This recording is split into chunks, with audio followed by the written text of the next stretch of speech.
Good afternoon, great evening, gracious nights, welcome back. Hey yo, peace family, grand risings, good afternoon, great evening, gracious nights, welcome back to FOTG The Source. Tonight, FOTG The Source is dissecting a tragic script where the courtroom itself became a stage for madness. The trial of Ronnie O'Neal III.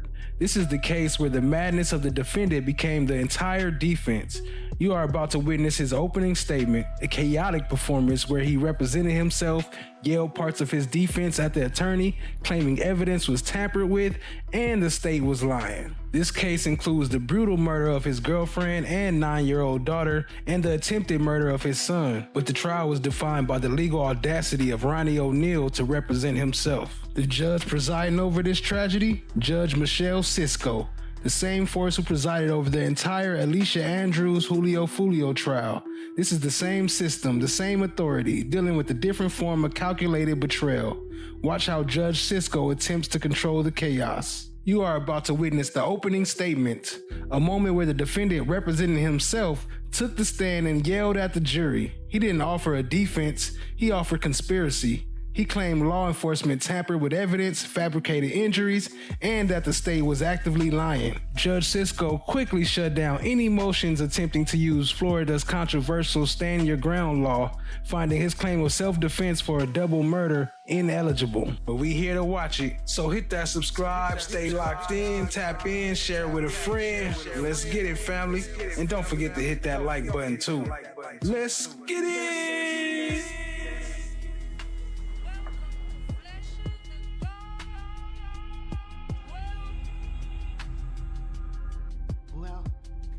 Isn't this a nice surprise?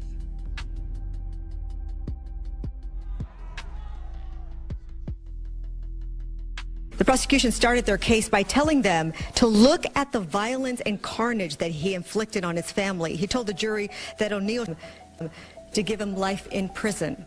The prosecution started their case by telling them to look at the violence and carnage that he inflicted on his family. He told the jury that O'Neal should pay with his life for the crimes he's committed. For the bloody carnage that defendant inflicted on his family in March of 2018, and that is a sentence of death.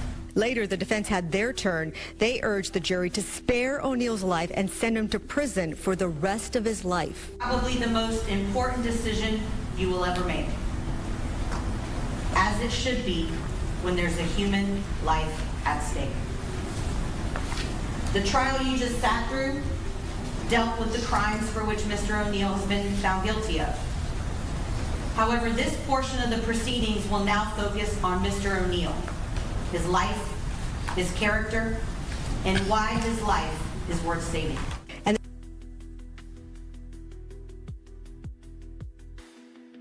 to give him life in prison. The prosecution started their case by telling them to look at the violence and carnage that he inflicted on his family. Crazy stuff there, family. Let's get into it. This dude then burnt up the house and stabbed his son, hatchet his daughter. Man, this is a crazy case right here. As much as we joke about Ron O'Neal, man, this is not a funny case. But this trial is funny. The case is not. I will say that. What up, no one? I see you, family. Appreciate you joining. First responder. Appreciate you being here. Much love, much love. Let's keep it rolling.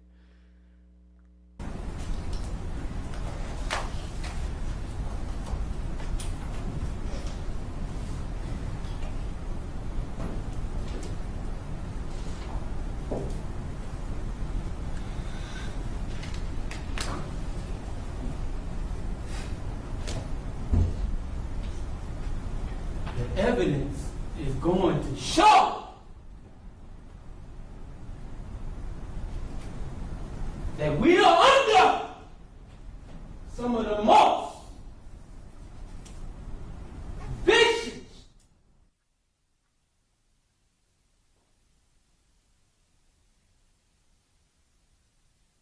lying,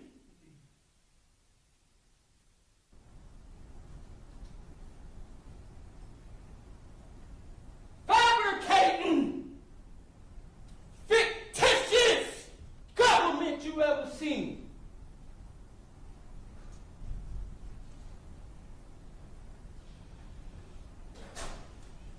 by the time it's all said and done, you will see who is the mass murderers.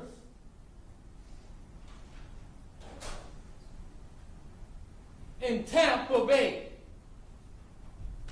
the state of Florida. You will know why what occurred on March 18, 2018 occurred. And the evidence is going to show that law enforcement tampered with evidence to meet their such high burden of proof. Because originally, it wasn't enough. So we had to tamper with evidence. Since it was such evident already, but we still had to tamper with evidence. The evidence is going to show my son did not see me murder his mom. The evidence is going to show he did not see me shoot his mom.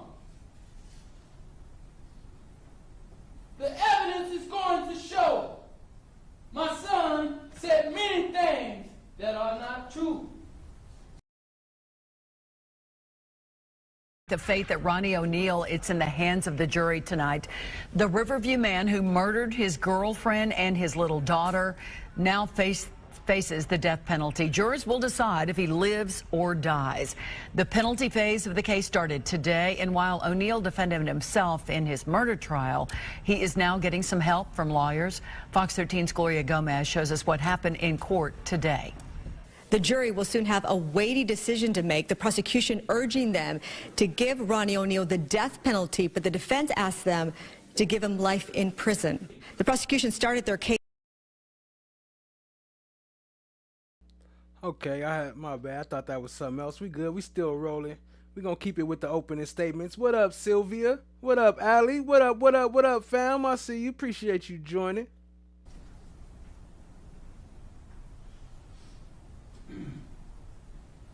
The evidence is going to show that I called 911 during Kenyatta Barron's 911 call.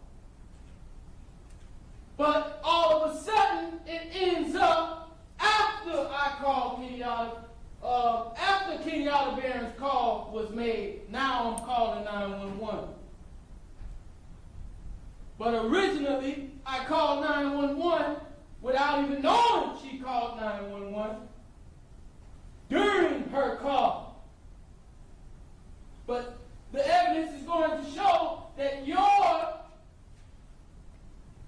representatives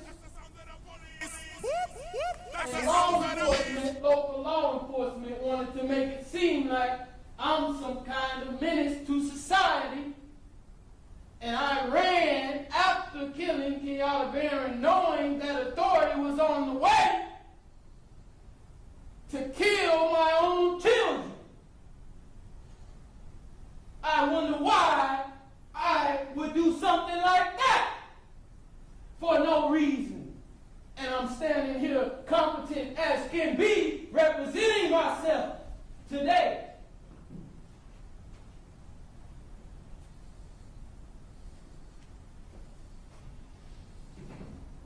What up, Nikki? I see you, family. Appreciate you joining. The evidence is going to show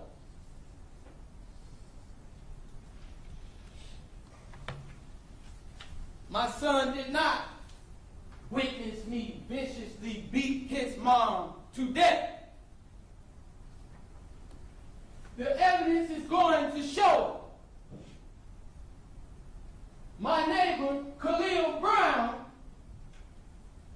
whom they are trying to keep out of this trial, witnessed me take 3 strikes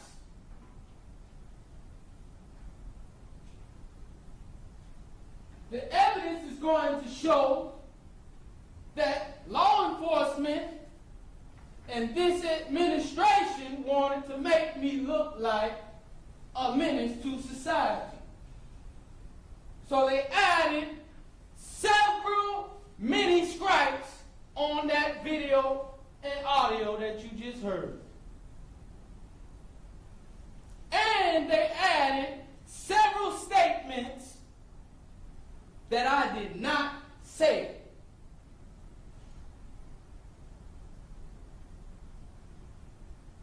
Anything that I may have said, they exacerbated it and made me say it consecutively over and over like Allahu Akbar.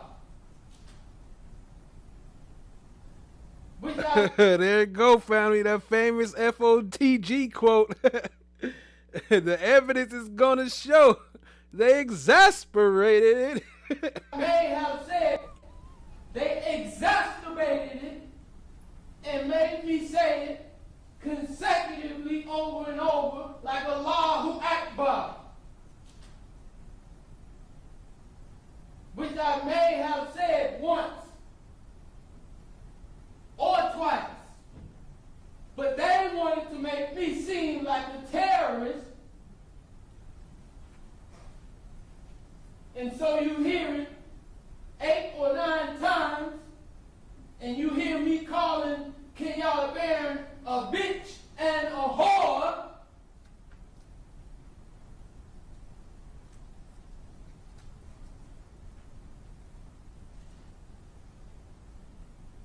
The evidence is going to show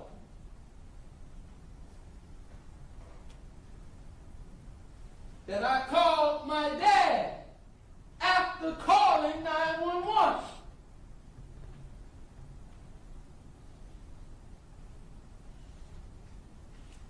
But that call is all of a sudden missing from the T-Mobile records that we have acquired from T-Mobile.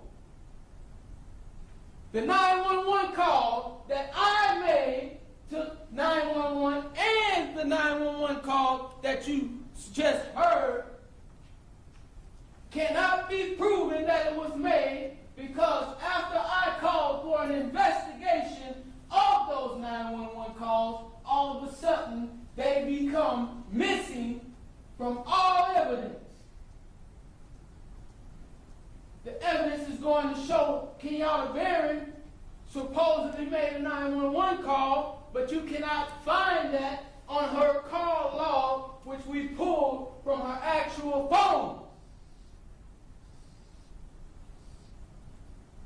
They say she made a call at 11:43. There's no 911 call at 11:43 on her call log. All of a sudden, after I called for an investigation of the original cause. I don't know though. If that's true, that's some good stuff to point out. I don't know if he got evidence of it, but if they erasing calls, he need to point it out. What up, Candace Nicole? I see you, family. Appreciate you joining. That's what the evidence is going to show. The evidence is going to show I look alone, but I am backed by a mighty God.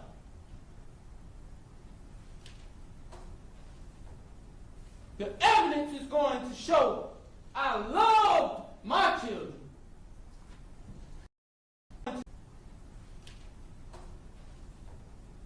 The evidence is going to show I love my children.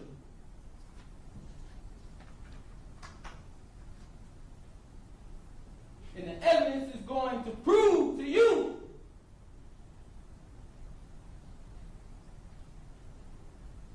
that this whole entire case has been tampered with and fabricated before it's all said and done.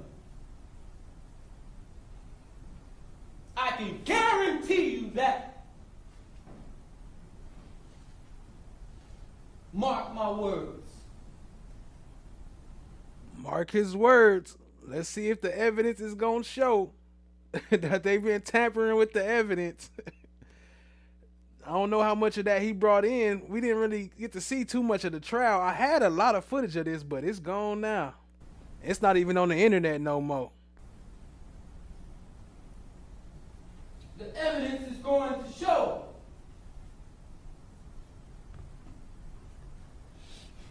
that they say, I said, come out here, son, and help me kill this bitch. But my neighbor, Khalil Brown, nor my neighbor, Mona Lisa Brothers Gray, or any of her children, Mia Thompson, or Gracie Diggs, or Mr. Gray, heard me say any of those things. In fact, the evidence is going to show that Khalil Brown heard me say, she killed me twice, and then nothing else. The CRA is going to show, for some of you who don't know what that is, that's the criminal report act. Yep, Ali, you was missed yesterday. We was looking for you. We put out an ABB and everything. Hey, but look at the judge face. They go Judge Sisco, same judge from Alicia Andrews, Julio Foolio trial, making them same faces all up on the stand. Them same crooked ass faces. Affidavit that the law enforcement lead detective Thomas Sturks is the author of. The evidence will show that in that CRA, I told the neighbor, don't come outside, call 911 now. But you don't hear that on this audio for some reason. But you hear all these other things that I did not say.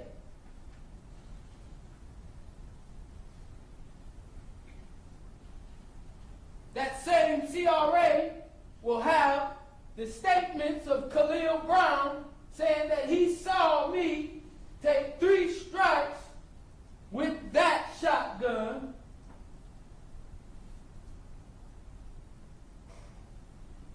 and nothing else.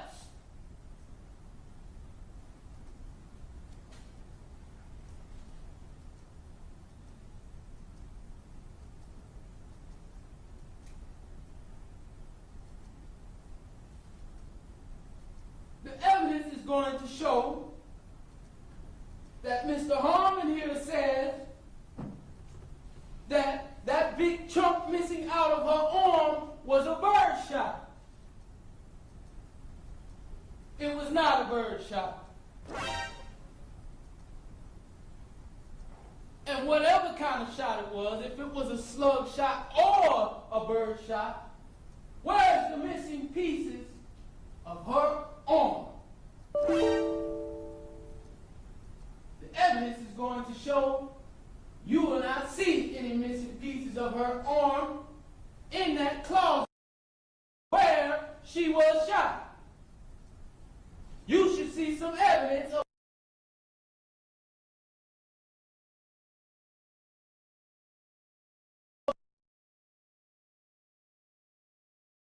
of shot. My bad, I forgot that skip part. Shots, but there were several shots added to the wall to make it look like I aimed at her head. Oh no, he said they added shots to the wall. No, he said they went there and added some shots. That's what the evidence is going to show.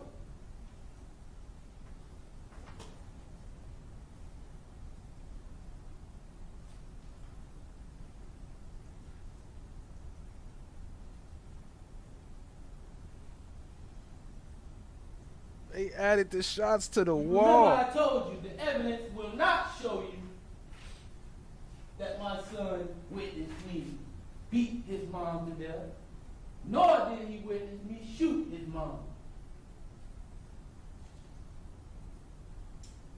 In fact, he didn't witness much at all. And the evidence will show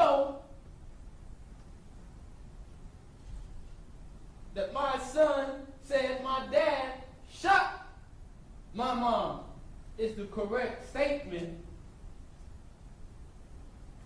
if you want to cite statements, if he even said it.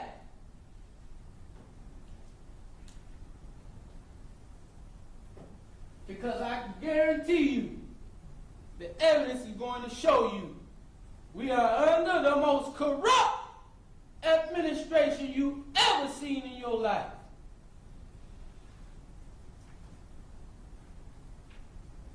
Well, he ain't lying about that part. That part is true. I guarantee you I wouldn't waste your time. I would have already took a plea deal of some kind if I knew I did something like this.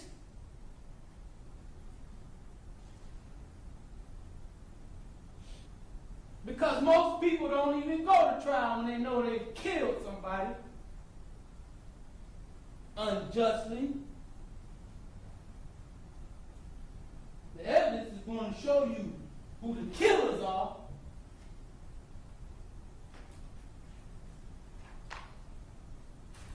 He almost say the evidence is gonna show as much as Love did on her opening statements. I think she got him beat though. I think she said it like 40 something times. I remember we counted it. I think it was, or no, it was 70. I think she said it 70 times. I don't know. I gotta go back and look at the video on the Miss Love. Look at her face. Look at the face. Look at her. How do you ever expect a fair jury? I mean, in this one, I wouldn't expect a fair jury anyway, but look at the face, though. Her smirky ass laugh. Or smile, or whatever that is.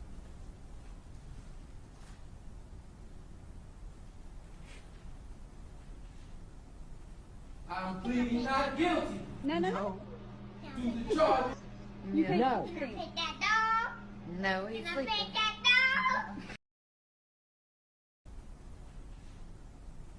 I'm pleading not guilty to the charges of premeditated murder, attempted murder, aggravated child abuse or battery, arson, resisting arrest without violence.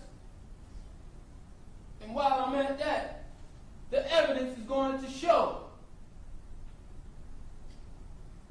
that they tased me for no reason.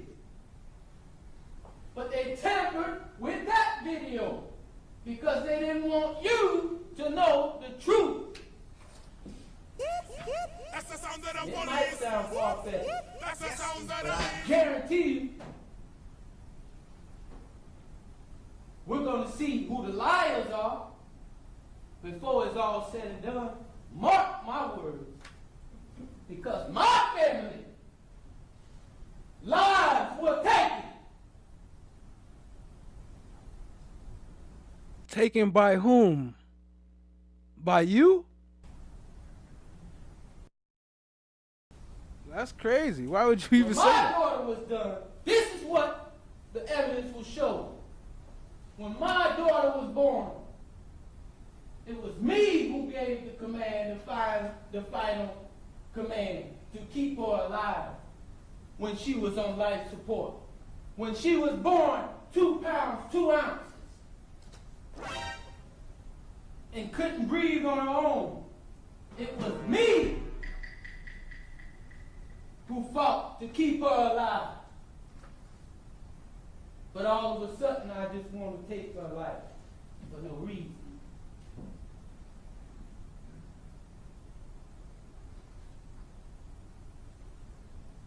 fucking nuts.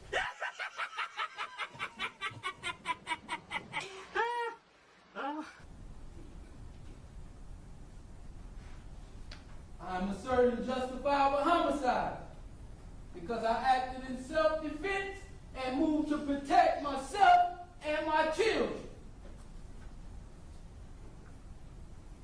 from Kenyatta Barron.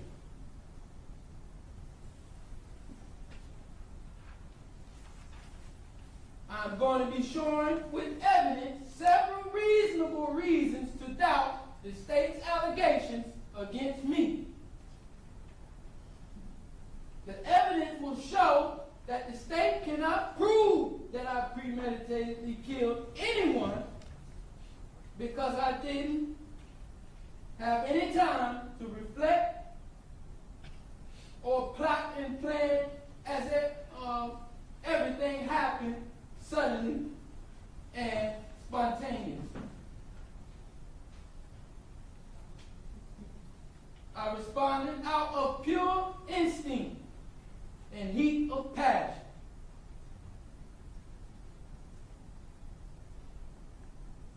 Eliminating any kind of premeditated design. And let me just say, the evidence will show that since the state plans to kill me, if they can say that I killed my family unjustly, they plan to premeditatedly kill me, so they cannot say or deny me the right to premeditatedly kill Kenyatta Barron if she killed my children.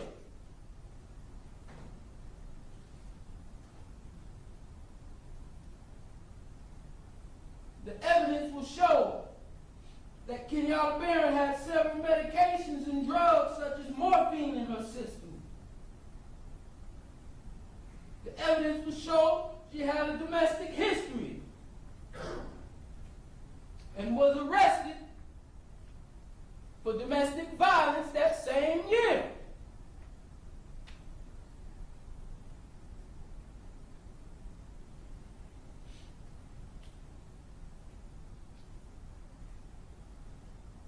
She also was born premature, just like Trinivia. Judge, I object at this point. I'm going to sustain the objection as to that particular argument regarding Ms. Barron being born prematurely. All right? You may continue on, Mr. O'Neal.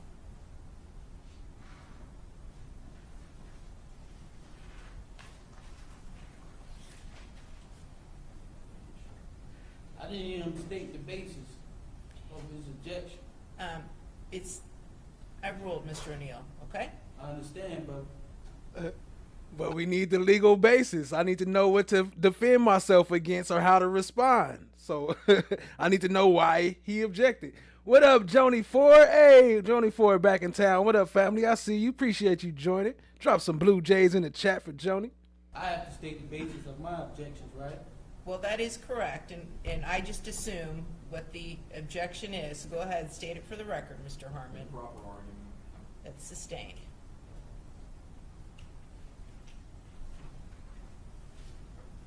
The evidence will show that she threatened to kill me with a knife just a few weeks before the incident, and she was angry about my relationship with my other child's mom,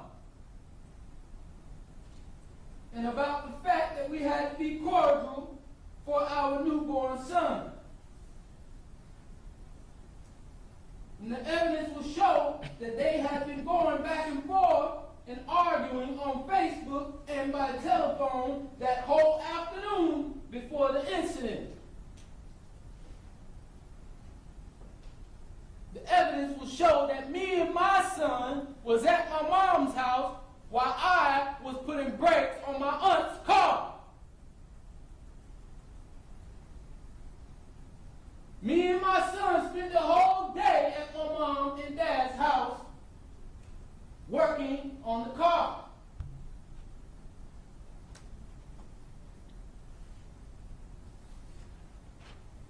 When we came back home, I never knew she was arguing with my child's mom, my other child's mom, the whole day. That's what the evidence will show.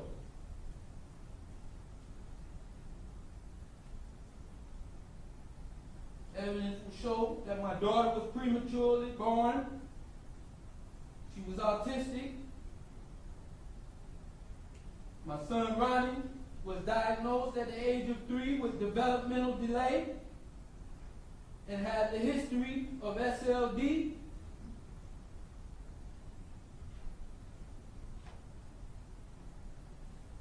The evidence will also show that he was present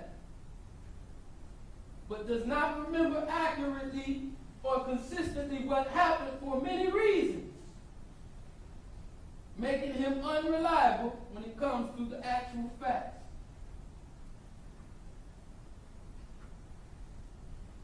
He also has been diagnosed with PTSD, as he should be, because this is a very traumatic thing that he went through.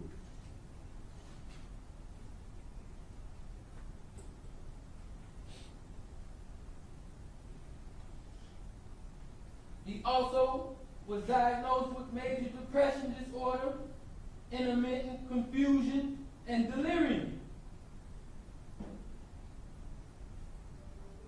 The evidence is going to show, the evidence and testimony will show that Ronnie Blair, formerly known as Ronnie O'Neal IV, may have been coached on what to say by family members. Objection to argument.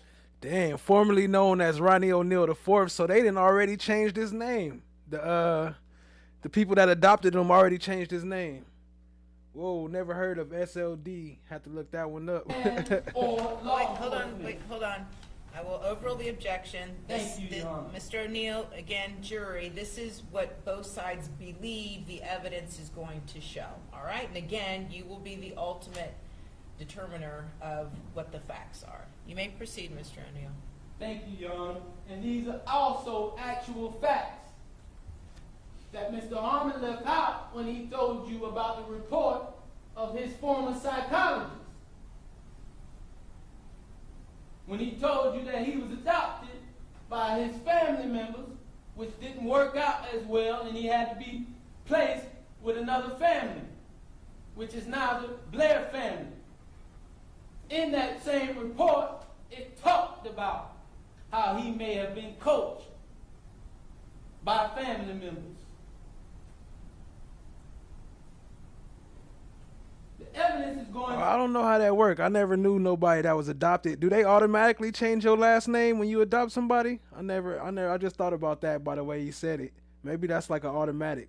to show that my son was adopted by a detective who formerly worked in this case.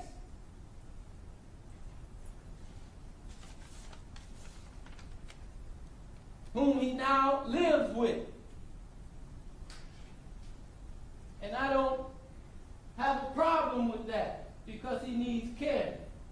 But I do have a problem with Mr. Blair being involved in this case, being called as a witness, being the new father of my son, and now he's being called as a witness when he could possibly have been coached by his new father.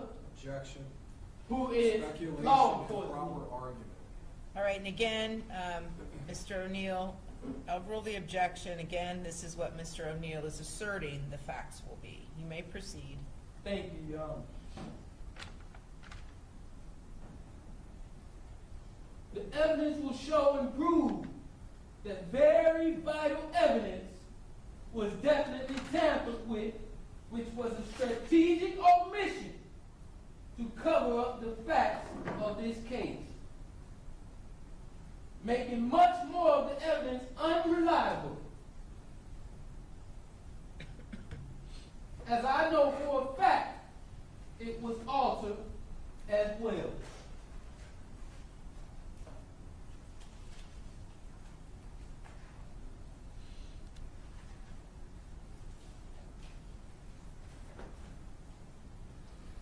So he also testified, his son testified that was there, that one of the victims, his son, is going to testify. And I didn't air that the first time I covered this, but we're going to air it tonight. So stay tuned.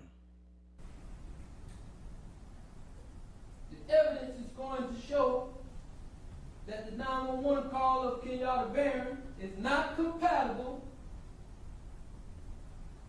with what Khalil Brown saw and heard outside of my home.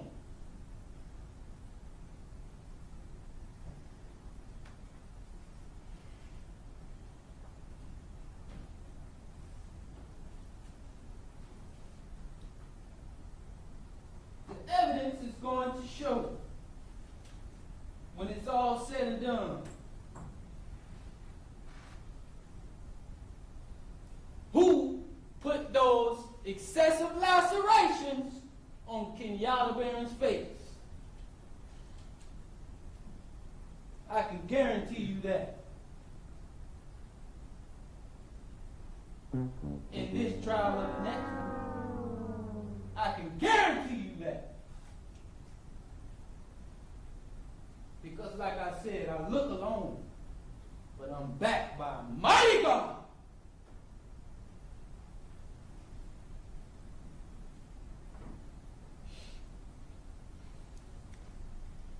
Including. And ultimately, it will show that none of the state's witnesses can draw any conclusions, especially because they didn't see anything that refutes my self-defense claim and theory.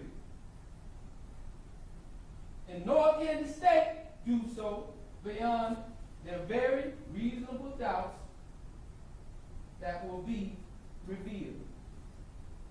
The very reasonable doubts that will be revealed by me.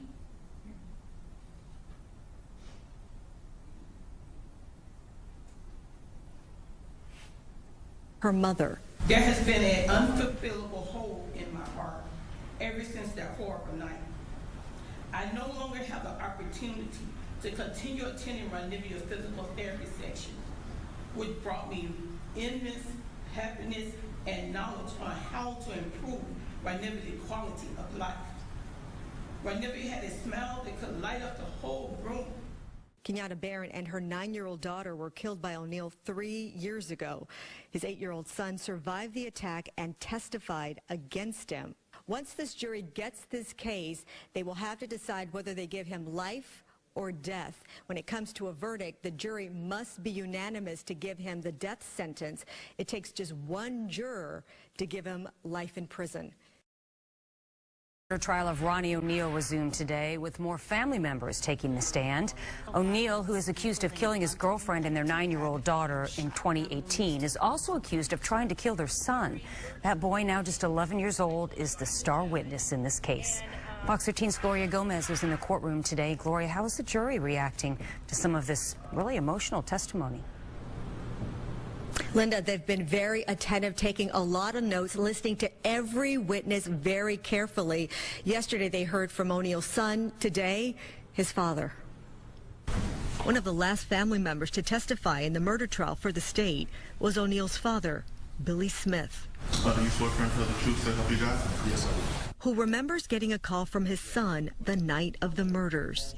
He told me, Kiki is trying to kill me, Kiki is trying to kill me, they're trying to kill me. Smith then rushed to O'Neal's Riverview home to find chaos and carnage. O'Neal is accused of killing Kenyatta Barron, the mother of his children, his 9-year-old disabled daughter, Ronivia, and attempting to murder little Ronnie Jr. They say he then set the house on fire. In fact, jurors today heard from first responders and a fire investigator who said the fire was no accident. It was intentionally set. Just a day earlier, O'Neal's son took the stand and told the jury about the trauma and horror he survived 3 years ago. I just saw my dad holding a shotgun and my mom and mom screaming at him. Testifying remotely, little Ronnie was only 8 years old when he watched his father, he says, kill his mother and sister. Did he do something to your sister? Yes, he hit her with an axe in the head, and then in the back, and the back, and then the head. And then I saw her eyes roll, and then there was blood everywhere. He says his father then tried to kill him too. O'Neal, who is defending himself, cross-examined his own son. It's good to see you, man. Good to see you too. And asked him about that night. Did I hurt you that night of this incident? Yes. I did. And how did I hurt you? You stabbed me.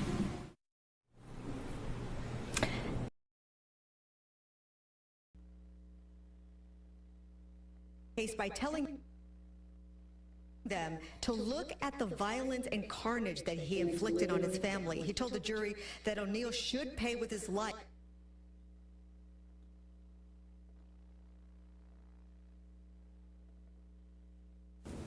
am not sorry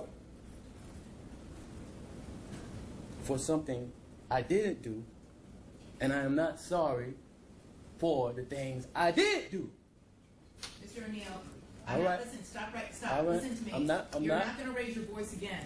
I'm not going to raise my voice again. I'm not. I will have you removed from this courtroom. I can sentence you without you being present. Yes, ma'am. You don't conduct I yourself. understand, Your Honor. Thank you.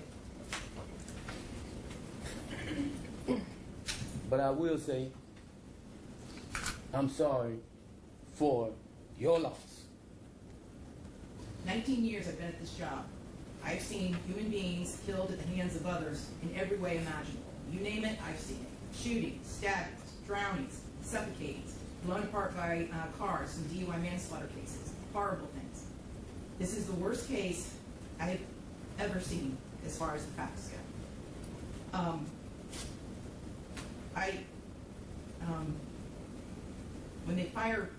When the person from fire department, when he testified, and when he said that he retrieved the body of Ronnie O'Neal from the home, and all he could do was sob.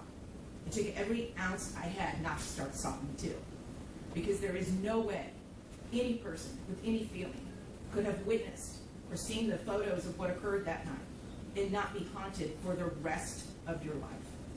I know I will be. For the rest of my life, I'll be haunted by what I saw as far as the evidence and just the abject cruelty of it all. The abject cruelty. And I was aware, because I reviewed a lot of the discovery ahead of time, as you well know, did a lot of the camera inspection of a lot of documents. And I was aware there was some evidence, at least, that when you needed to recover from your gunshot wound, that neither your parents nor your Aisha, Ms. Robinson, would let you come recover at their home. I don't know if it's true or not. I'm not going to get into a dispute. I'm just mentioning there was some evidence referencing that in the records. And all I could think about, because I knew that Ms. Barron was not with you romantically at the time. And I knew that she just, out of the goodness of her heart, let you come stay with her. And it is beyond tragic that that critical decision ended in so much horror for her and for her children. It is unspeakably cruel what happened as a result of that one decision. The way that Ms. Barron died was horrific, and that 911 call, which captured truly all of it. You heard, and everyone who's heard that 911 call heard a death scream. If anybody ever wants to know. And why he in the back with the like he feeling it or something, but or like he against it, but he feeling his againstness. It's hitting him. What it sounds like before a human being dies, knowing that their death is imminent. That's exactly what it is. That was a death scream. We're going to see if it's true. But what happened to little Ronivia and to little Ronnie, but I'm going to focus, that's exactly what it is. That was a death scream. We're going to see if it's true. But what happened to little Ronivia and to little Ronnie, but I'm going to focus on Ronivia, because she was special. And you could tell Miss Barron had done everything she could to create a beautiful home for her family. I noticed that the Ronivia's bedroom, before you set it on fire, you could tell she tried so hard to make her feel like a princess. Kenyatta did everything she could. And him with the What up, Lady L? I see you, family. And what up, Starfish and Coffee? I don't know. I saw the welcome. I don't see your message. It might have got blocked, but just retype it. If it get blocked, you could just retype it, as long as it wasn't nothing offensive. Appreciate you, family. Much love, much love. Lady L in the building. This dude wildin'. I noticed too in the kitchen on the refrigerator, she put up magnets that said faith, love, family, hope. And then you know what else happened to that refrigerator during that night? It got splattered with blood all over it due to what happened. Little Ronivia, she couldn't scream, she couldn't run away. And she witnessed what you did to her mother as far as shooting her mother in the arm with a gunshot. She knew. And the horror that that child suffered. And she already had a life where she was born with challenges regarding her physical and her mental disabilities. But the pain and suffering that she suffered that night at your hands, unspeakable, absolutely unspeakable. And at the moment, that first time you struck her with that hatchet, and little Ronnie testified that all he could see was tears coming out of his sister's face. At that moment, that child knew. She knew she was being betrayed in the cruelest, most tragic and sorrowful way that a child could ever be betrayed. She was being betrayed by her parent, the one person that should be there to protect your children and love them and keep them from harm. And that was the last thing that child felt before she passed on from this earth was your utter, cruel betrayal to her. And I read somewhere, and I don't know if it's true or not, I have no idea, but I read somewhere that souls pick their lives and that they know exactly how difficult their lives are going to be before they enter into this world. And I don't know if that's true or not, but if it is, Ronnie O'Neal is one of the bravest souls I have ever come across in my 54 years on this planet. One of the bravest ever, ever, because she suffered so traumatically. What has happened from then to now that he's saying all this all of a sudden? Because he's been adopted by... Actually, I will. I was gonna stop there. Hold on. I will let some of that play because he about to talk about what I was getting into next. Make sure y'all hit that like button. He about to talk about the son, and then right after that, we'll play his son's testimony. Mr. Richard Blair, who worked in the case, and he also was at homicide conventions in Walt Disney World and the Bucks game with the lead detective in the case, who had no business around him if they planned on calling him as a witness. Because who can prove to me that he was not coerced and compelled to say what he said that day? Nobody can prove to me that you did not coerce my son to say those things. You cannot legitimately say that nobody did because his statements are contradictory to what he said before on the oath.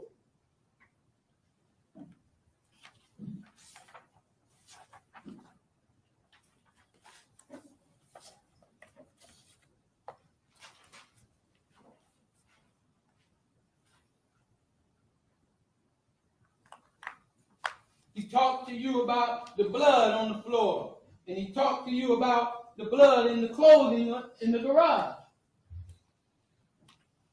Okay.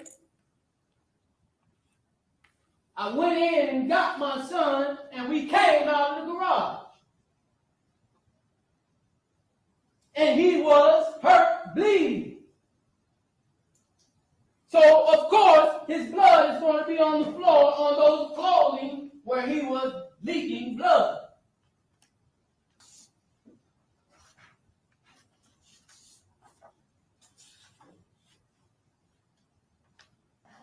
That I grabbed an axe and beat my daughter or chopped her to death. You don't know what happened to my daughter.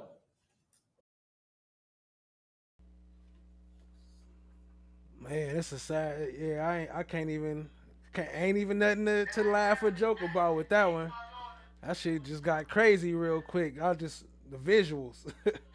Man, so let's go ahead and get to the son's testimony, because I know that part gonna be crazy too. Appreciate y'all being here, man. Hit the like, hit the subscribe, tap in, share with a friend, family.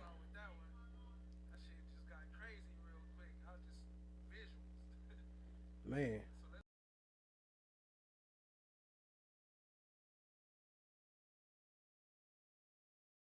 Please raise your right hand. Do you swear or affirm to tell the truth, the whole truth, and nothing but the truth, so help you God? Yes. Very good, thank you. You can put your hand down and we are ready to proceed. Mr. Gale? Thank you, Your Honor. Good morning. How you doing? Good. Okay. And I can hear you nice and loud, and I know we can see each other, but I just want to make sure you understand that while you're testifying, I can see you, and I can see when you nod your head and when you shake your head no. But this young lady over here is our court reporter. She's taking down everything we say. So if I ask you a question, you're answering yes or no, you need to answer out loud, okay? Yes or no? Okay. Okay, thanks. Can you tell us how old you are? When's your birthday?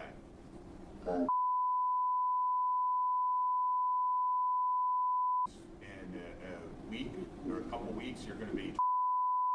Yes. Okay. What grade are you in? Well, I'm gonna repeat this. Basically. What's your favorite subject in school? Science. Science. What part of science do you like? I like space. Space? Yes. Okay. What do you want to do when you grow up? Mostly like be an actor. An actor? Yes. Okay, that's great. Good ambition.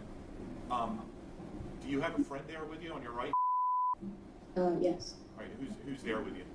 Her name is Tibet. Tibet? And what's Tibet? Is Tibet a dog? Yes. Okay. What kind of dog is Tibet? Do you know? Golden Retriever. Golden Retriever. Do you have any dogs at home? Yes. Okay. What kind of dogs do you have at home? I have a Labradoodle. I have a Schnauzer. And then I don't know what the other one is. Okay. And have you kind of become friends with Tibet over the last couple of years and gotten to know Tibet? Yes. Okay. You like having Tibet there with you today? Yes. Okay. And we talked about your name, and we introduced you as that's your name now, right? Yes. Okay. And you've been adopted. And you become part of the. Yes. Okay. Do you have any brothers and sisters? Yes. How many brothers and sisters do you have? I have 3 brothers and I have 2 sisters. 3 brothers and 2 sisters? So Yes. you got a big family now, huh? Yes. Okay. Was there a time when you were when your name was different, when you were known as? Yes. Okay. And do you know what we're here to talk about today? Or should I say that again? Do you know what we're here to talk about today? Yes. Okay.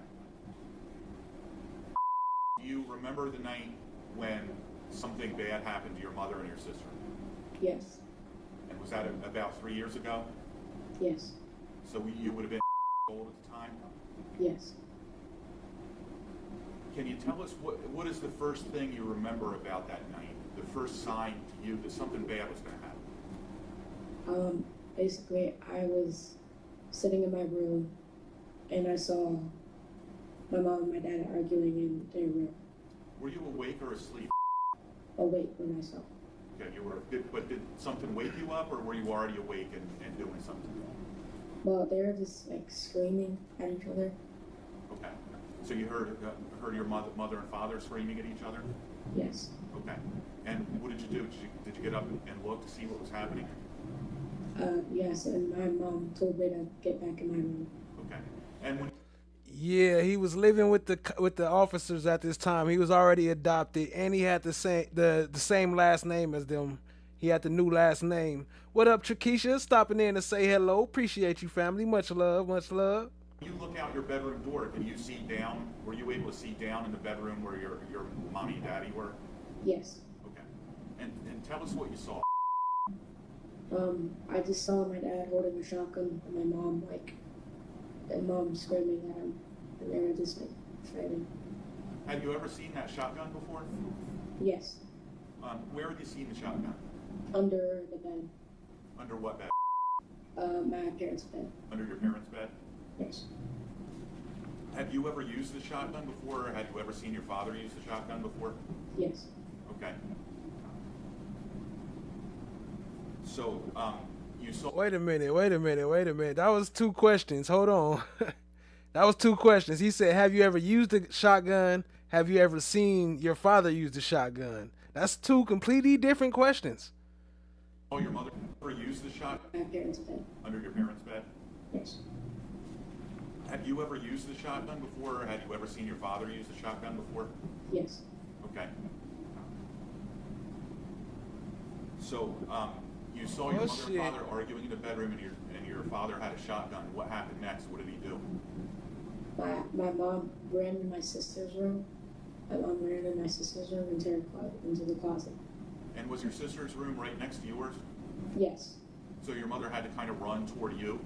Yes. Did you see that happen? See her run? Yes. Okay.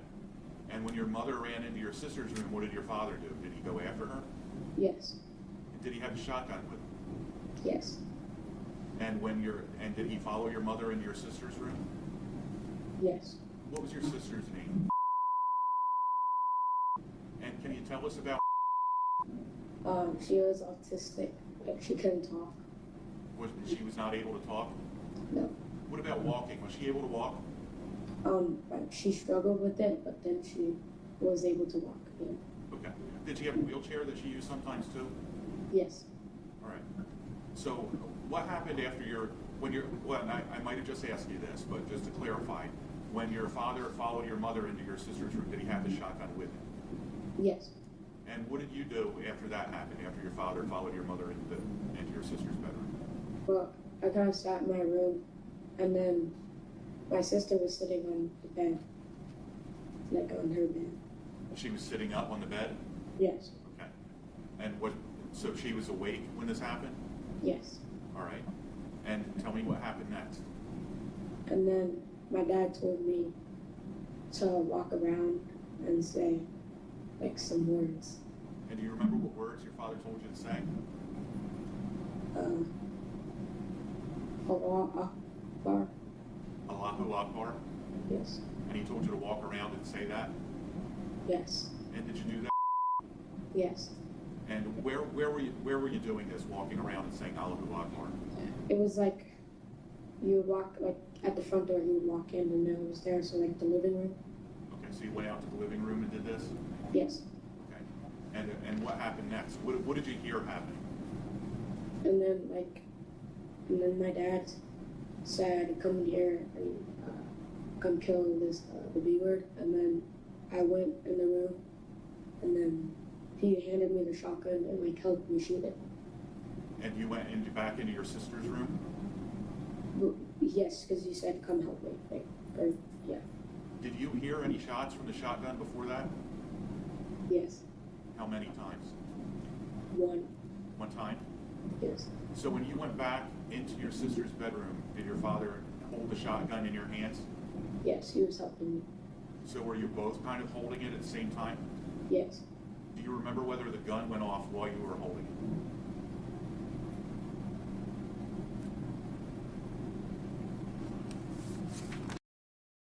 Oh, hell no. Hell no. I never ever heard that part, family. What the this nigga made his son kill it. Oh my gosh. He made his son pull the trigger? I did not know that. That's crazy. Oh my. Do you remember? No, I do not. Okay. Do you ever remember any more gunshots from the shotgun other than the one that you just testified, or is one shot all you remember? Yes. Just the one shot? Yeah. Okay. Did your father ever ask you to go get anything for him? Yes, he asked to get a knife from the garage. From the garage? Yes. And did you go get a knife for him? No, I couldn't find it. You couldn't find a knife? Did he ask you to go get a specific knife or just anything? Like a hunting knife we used to use, like a hunting knife, I guess. Okay.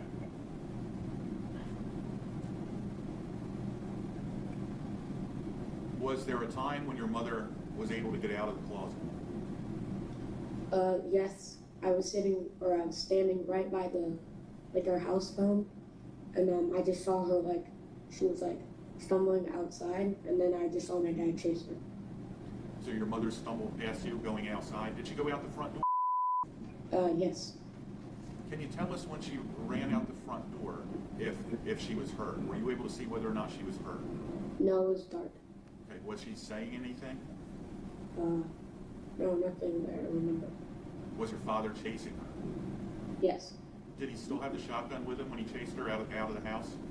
Yes. Was your father saying anything? Saying anything? Nothing I remember. Okay. So when your mother and father both leave the house, what did you do then? I was still standing by the house phone. Still standing by the house phone? Yes. Do you ever remember going outside that night? Yes, I remember walking, walking, but not like. I mean, and let me clarify the question, okay? After your mother and father, after your mother ran out of the house and your father chased her, did you go outside at that time? No. Okay.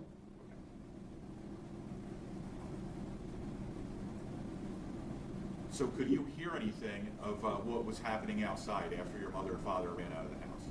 No. Did your father come back in the house? Yes. And can you tell us how long do you think he was gone?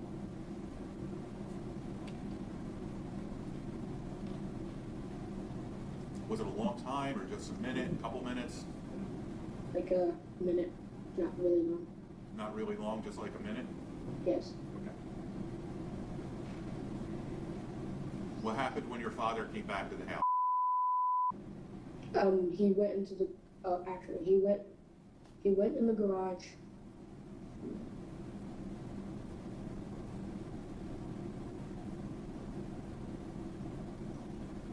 Did he do something to your sister? Yes, he hit her with an axe in the head, and then in the back, and the back, and then the head, and then like I saw her eyes roll, and then there was blood everywhere. Did you see where he got the axe from? No, I did not. Okay. Had you ever seen his axe before? Yes. Where was your sister when your father hit her with the axe? She was in my parents' room. How did your sister get into your parents' room? He dragged her, like dragged her into my parents' room. And when you say he dragged her, you mean like he like grabbed her into my parents' room. Your father grabbed her and dragged her into your parents' room? Yes. Can you describe kind of how he dragged her? Was it by one arm, by her legs? How did he do that? Like just like one arm, like taking her to the room. Was your sister awake when this happened? Yes. Okay. And was it in your parents' room where you saw him hit her with the axe? Yes. And where in the room did he hit her with the axe? Do you remember that? So it was, you would walk in the door, and it was like, she was sitting like she was sitting like right by the door, but like you could close it and she would still be in the room, but like, so she was like in the room basically, but like by the door. Okay, so kind of just inside the bedroom, yes. Your mother and father's bedroom? Yes. Okay. What do you remember happening next? He hit her in the back in the axe, and then in the head, and then there was blood everywhere, and then he lighted something. He lighted something with a tissue and a match. He lighted something with a tissue and a match? Yes. Do you remember your father ever having a can of gasoline? Yes, he like spread it everywhere, and then he got the match and then he dropped it on the ground, and then it like all the fire up here. Before he did that, did he cover your sister with anything? Cover? Did he put anything over top of your sister? Do you remember?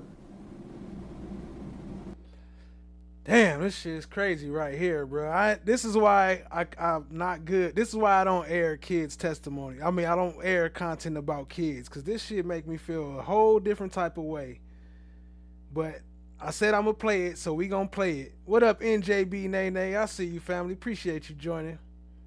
You don't remember? No. Okay.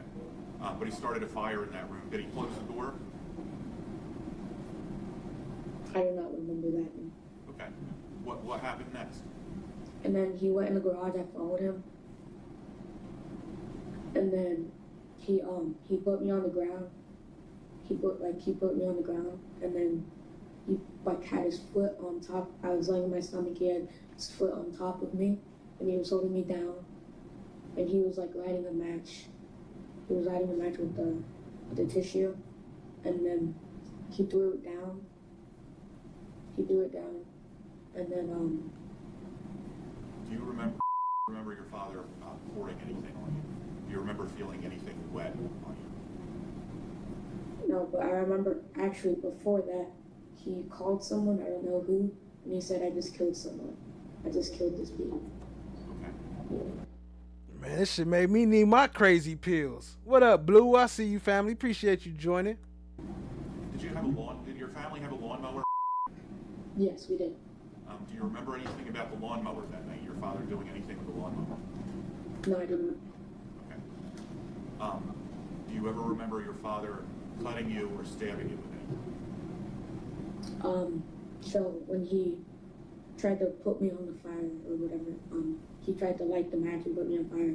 I quickly ran up and went in the kitchen, and then I backed up. He like opened a drawer, and then I remember like my mind just like I was understanding anything, and then I walked out the front door.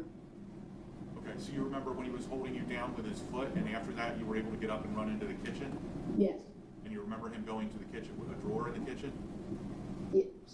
The drawer in the kitchen. That what you said? Yes. Yes. Okay. Do you remember getting burned at all? No. What do you remember about coming outside the house?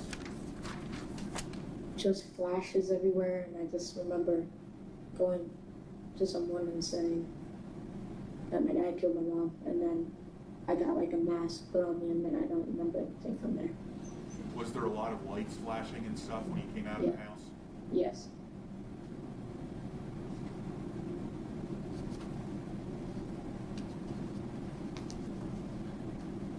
After this happened, were you in the hospital for a little while? Yes. And do you remember how long you were in the hospital? No, I don't know. Okay. And do you still have to see doctors for some of the injuries that you got that night? What?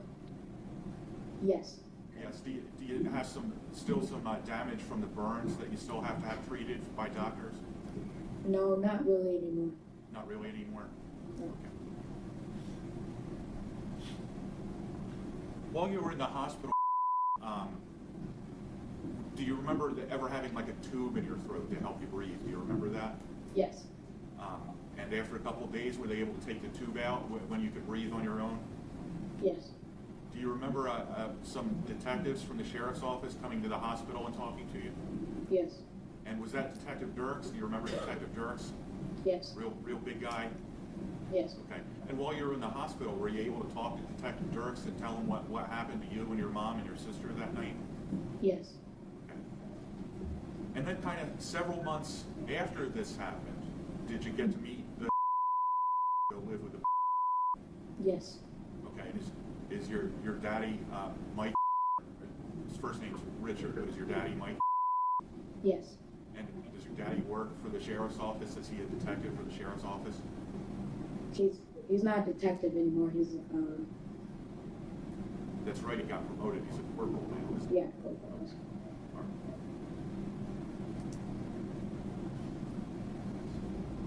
He's a corporal now. He got promoted. He's not a detective no more. He got a promotion after this.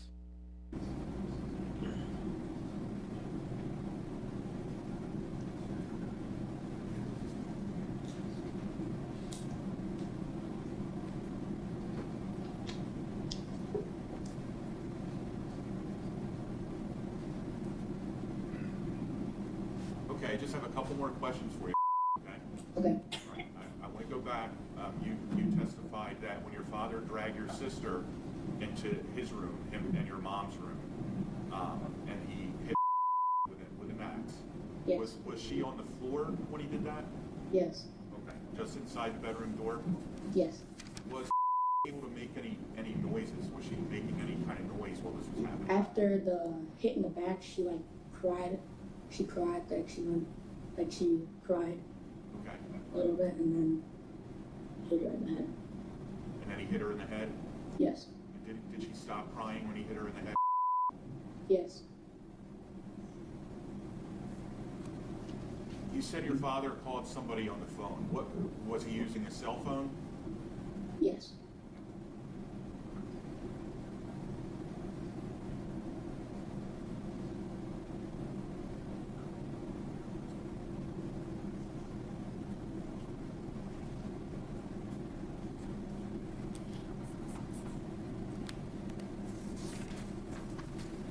I have no further questions for Mr.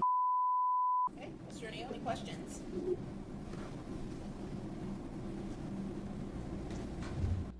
They didn't want to show the prosecutor for that. Well, I mean, I guess they just didn't. They could have showed him, but they moved that camera as soon as she said Mr. O'Neal.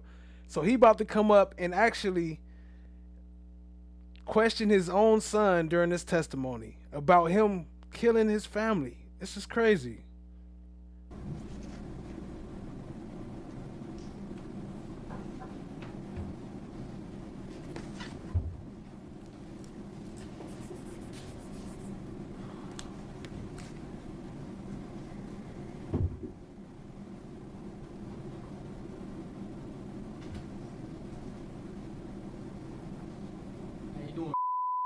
Good.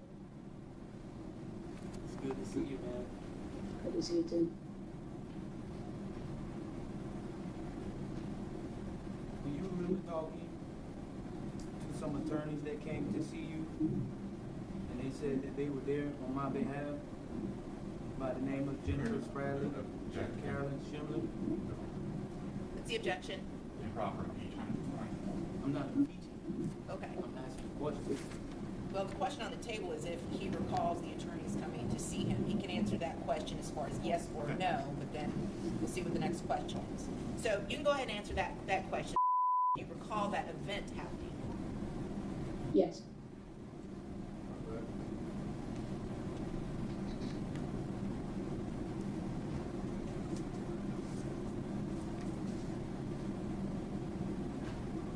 Do you remember doing things with me as far as things in the neighborhood and going to family events and things like that?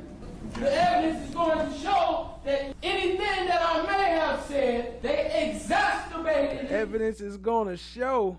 We must be moving back up in the world. I got a consistent troll, even changing accounts to come through and troll me. Hey, that's what's up. We moving back up. That must mean the numbers increasing. Appreciate y'all, family. Don't forget to hit that like button while you're here. I'm going to sustain the objection. So, Mr. O'Neal, your questions have to pertain to issues that were raised on direct examination, all right, as part of your cross-examination. So I have sustained the objection, so do not answer that question. Okay? Next question, Mr. O'Neal.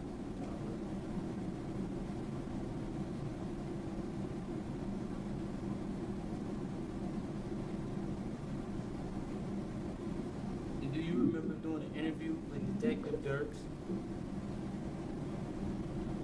Yes. Did you guys go to basketball and football games and things like that together? I'm sorry, say that again? Did you guys go to a Bucks game together? Yes. Did you guys talk about anything that happened that night? No. No? At any time, did he talk to you about those things and tell you what to say here today? No. What about your new dad, Richard? No.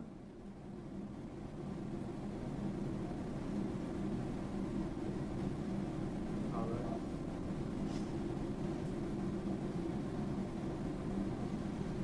Did you see me beat your mom? No. Did you see me shoot your mom? No.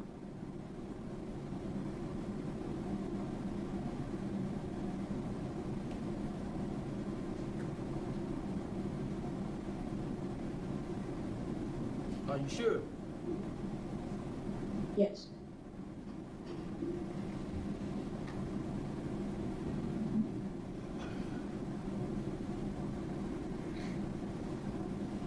Do you remember doing an interview with a woman named Jennifer Miller?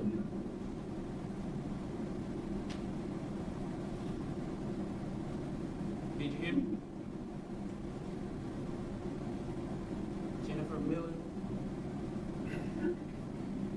No, I do not remember. Well, you did do an interview with her. And you told her. Objection and cross impeachment. What are you getting ready to ask him next? About a question that I was asked. Okay, so if you did the interview with Jennifer Miller, and No, well, before that, about him seeing me shoot his mom. okay, we go ahead and ask that question then. And he told her I was over there. So I believe that's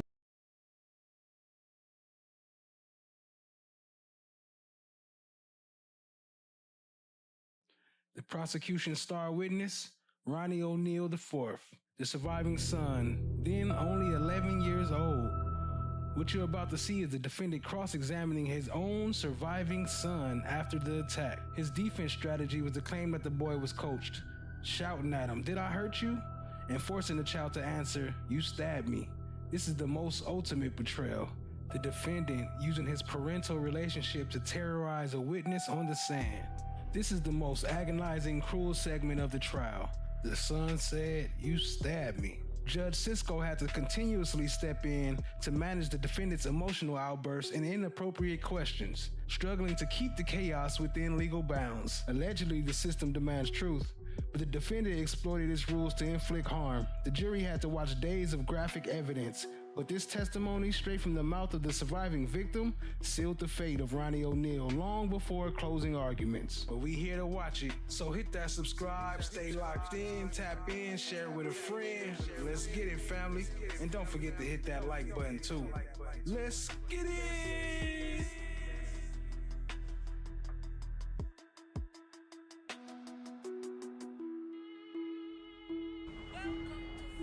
And finally, we reach the climax, the chaos.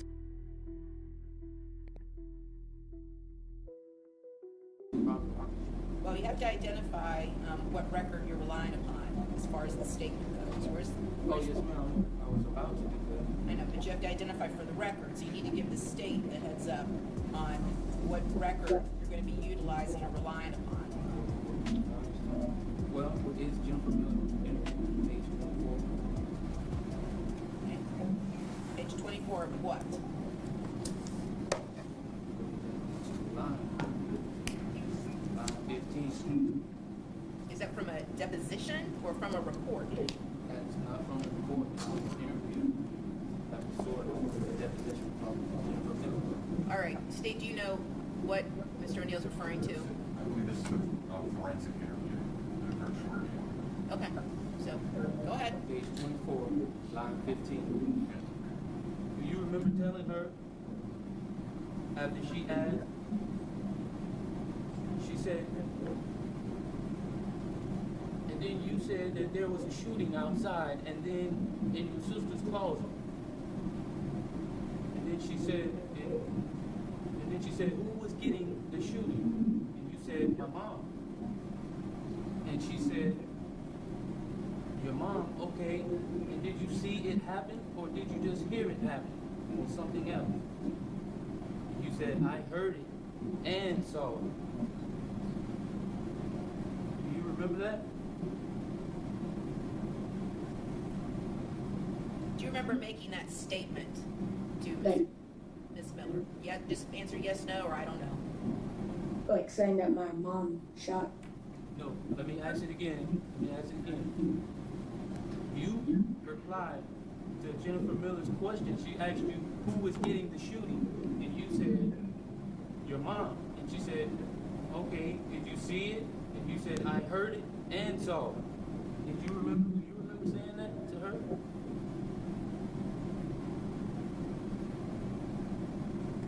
No, I did not.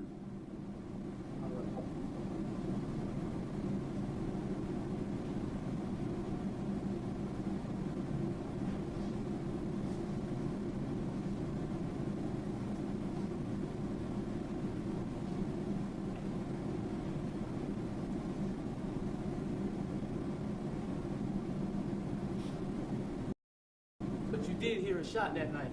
Is that correct? Yes.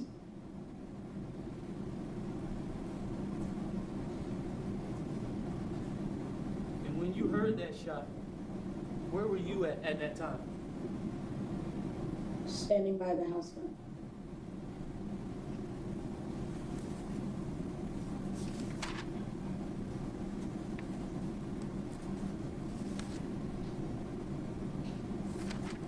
All right.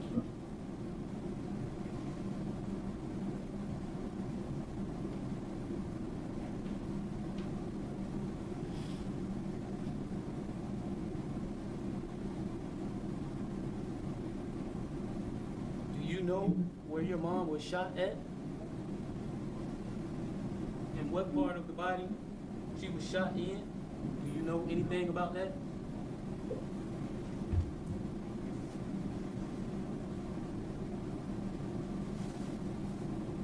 Can you hear me fine? You said where she was shot? Yes, sir. Do you know where your mom was shot at? No. Deposition page 68.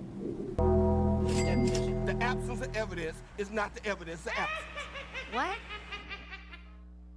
Man, shout out to Joni IV real quick with the gifted membership. Appreciate you, family. Y'all show Joni IV some love, drop her some coins and some Blue Jays in the chat.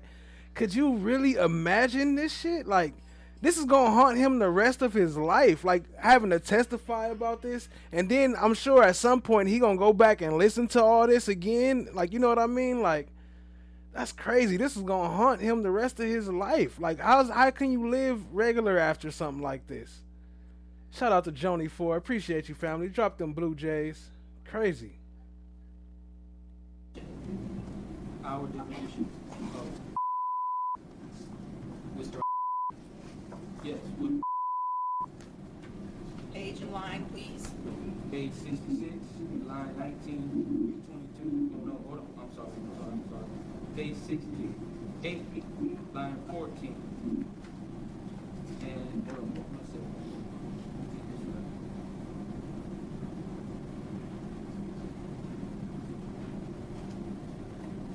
Oh, I'm sorry. This is not a definition. This is page 3. From what? 23. Interview. Second interview with Detective Dirks. Page 3 of 23. Second interview with Detective Dirks.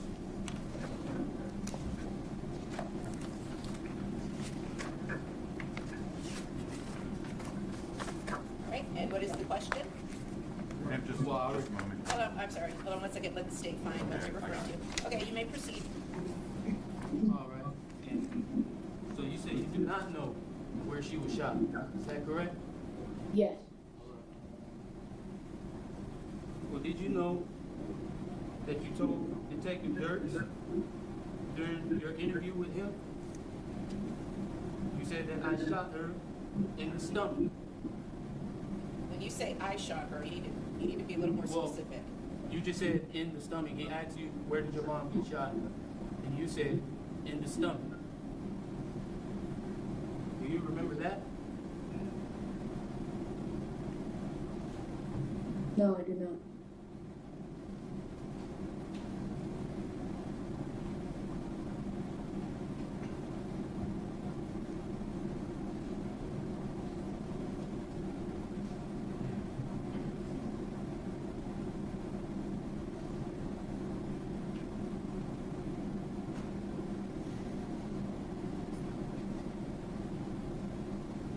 Now you said just a while ago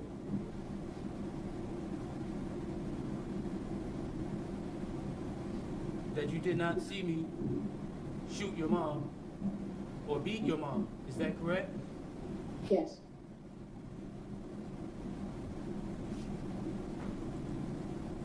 Page 28, interview with Miss Miller. All right. We're going to take a small break from that. And get back to where he was in the middle of his testimony, just to mix it up a little bit, you know.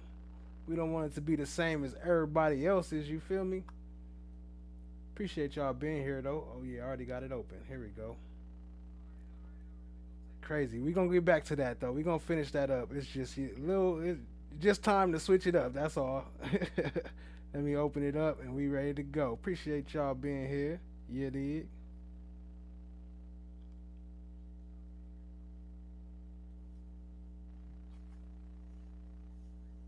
But you better believe I know what happened to my daughter, and that's why Kenyatta Barron is dead.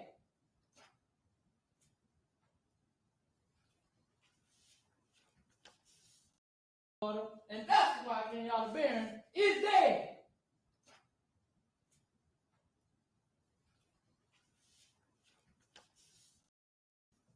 You don't know what happened to my daughter.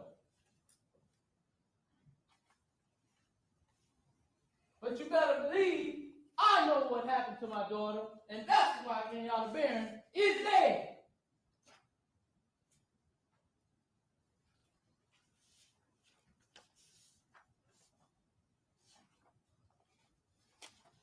They told you nothing but accusations and assumptions and guesstimations. They have not proved beyond a reasonable doubt that I killed my daughter or stabbed my son. Because For the bottom line is my son said something different to what he already said, so that's a reasonable doubt right there. He told you way in the beginning when I wanted, you were going to say that because I know you're going to object to that, but he already said that I did not hurt him.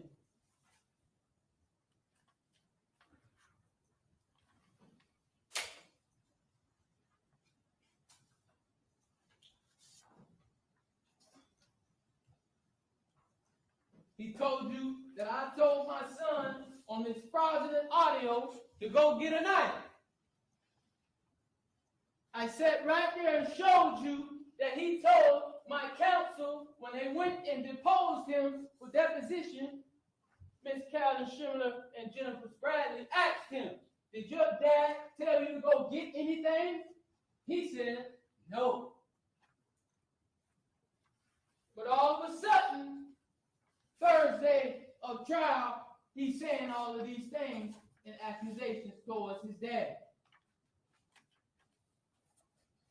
His real dad. This is closing arguments, Gypsy Hart. This is the. You sat right there and seen when Ronald Gale got up to question my son. The first thing he asked him, you like to play games? And he talked about dogs. My son said, my favorite game is Black Ops. And I tried to get into games. If anybody happened in trial. I'm gonna sustain the objection. Donna, this didn't happen? Mr. O'Neal, please don't argue with me. We had a colloquy with the child outside of the presence of the jury, and I think you're confusing those two. Please just stick to the evidence that the jury heard. Thank you. Okay. If any.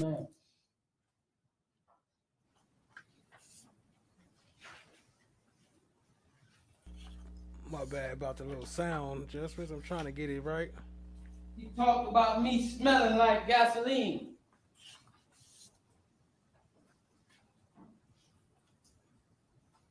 If you was doused with gasoline like I was doused and set on fire, Judge, objection. You would have been smelling like gasoline Facts too. not in evidence. Again, this is Mr. O'Neal's argument based upon his interpretation of the facts. The jury can decide whether they find that to be a credible argument or not. All right?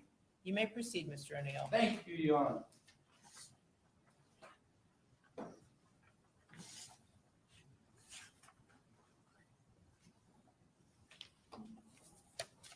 It was justifiable homicide. And they knew that they could not prove me guilty beyond their such high reasonable doubt that they had to meet. So they tampered with the evidence. I called my witness, Khalil Brown, to show you they tampered with the evidence. Jury will now go off and deliberate on. Guilty! That nigga is guilty! Sir, settle down. You have to go deliberate. I don't need to deliberate. Hang that nigga now. I got the rope right here. And it's little me up against the machine. So it's hard to prove something when they're all working together. But I called my witness, who bear witness, I only hit her 3 times. But you hear a video and audio of me hitting her 15 or 11 to 15 times. Insane.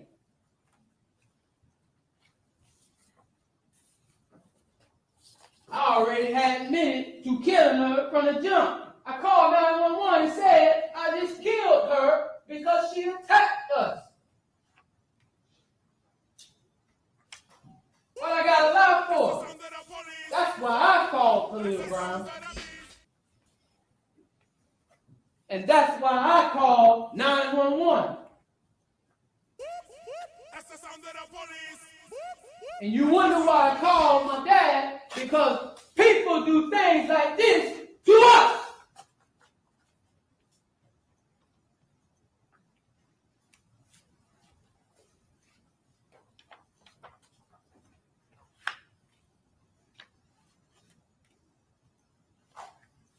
I told you that Kenyatta Barron and my other child's mom have been arguing back and forth the whole day, while me and my son was at my mom and dad's house working on their cars.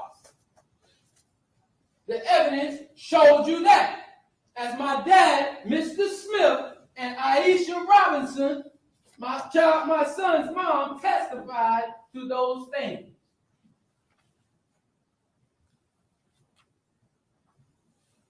So the evidence showed you she had ill will or evil intentions. I told you Kenyatta Barron killed my daughter and attacked us. And the evidence shows we all had been cut and we all were burned. I told you that Kenyatta Barron had multiple drugs and medications and drugs, including deliriogenic morphine in her system. And the medical examiner, Miss Mary Mainland, testified to that.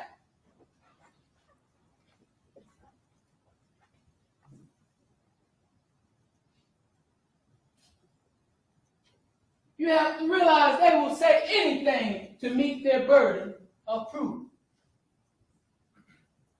Mr. Harmon told you he lied to you and said that my son witnessed me shoot his mom and beat his mom to death. I told you that my son did not see me shoot him and beat her to death, that he really didn't see much at all. And the evidence showed you not only that I was telling the truth, but also that his testimony was contradicting and inconsistent to what it was just days and months after the incident.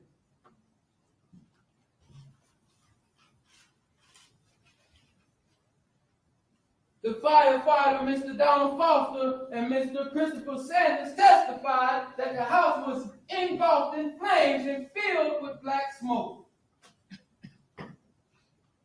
And he also told you how he had to crawl on the floor and feel around because you couldn't barely see in front of you, and he only could see from the cab down.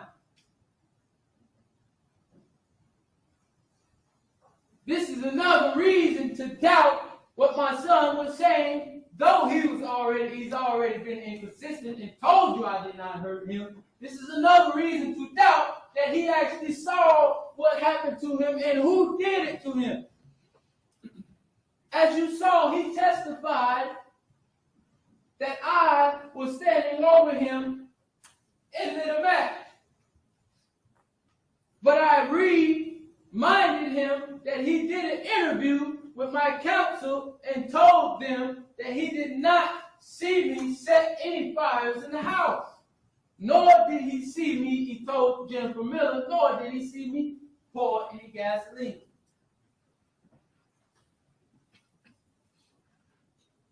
The firefighter told you that when he looked in, he could only see from the cab down.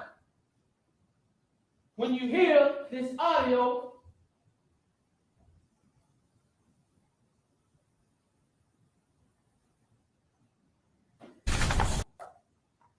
Sunday, March 18, 2018, 23:43 and 10 seconds.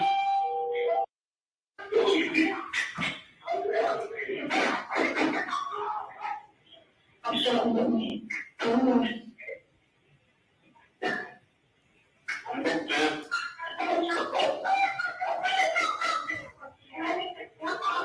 God.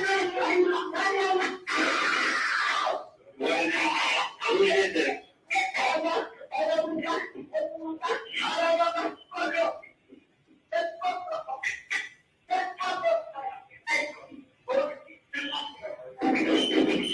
listen to the background.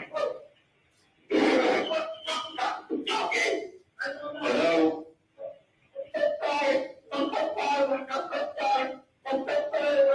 What is the address you're at?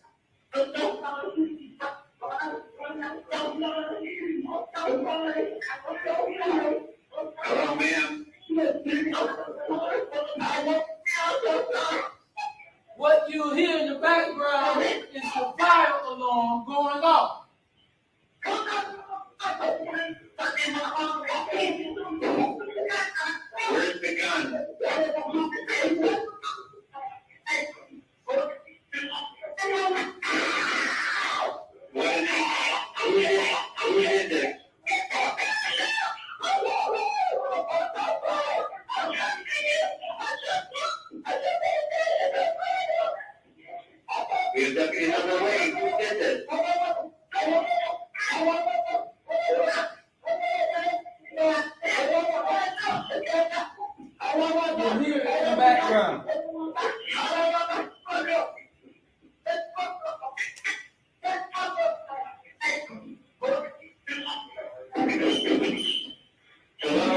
background. Even though it's a fraudulent audio, anyway, you hear the alarm in the background. That is wild as hell that he would play that. That is wild as hell. You can hear him cussing and fussing in the background. You can hear the son screaming out Allahu Akbar, Allahu Akbar, just like he said in the testimony. What the fuck? That means if I was outside, all that time in the inside, the fire is burning, and then I run outside, and then I come back in, that fire has been burning a long time. The fire was burning before we went outside. So my son might have not seen who actually did the stabbing to him.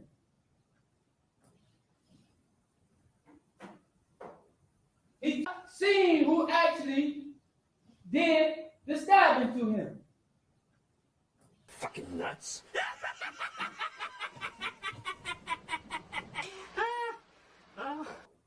He told you that he seen me drag his sister from her room to his mom's room. I showed you in an interview under oath with Detective Dirk. He said, was your sister hurt before or after your mom and dad runs outside? He said, before. She's already hurt in her mom's room before we run outside. You hear the fire alarm going off before we went outside. But Mr. Gale here told you that I ran back in immediately and set fire. And he told you that I wasn't cut or burned yet because I hadn't set the fire yet. They smell like a bullshit! But you hear a fire alarm before we even go outside.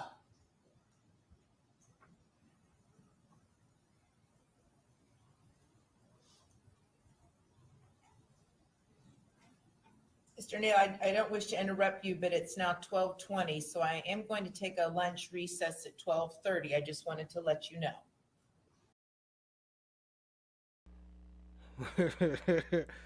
She giving him his warning. She almost done. She like, all right, bro, you might want to wrap it up. All right, man. Let's get back to the son testimony. I want to finish that up because then we can get back to laughing at this dude all the way without the intermissions. But yeah, yes, it's effing nuts. Brooklyn in the building. What up, Brooklyn? I see you, family. Appreciate you joining. All right, let's get back to it. Let's get back to the sun.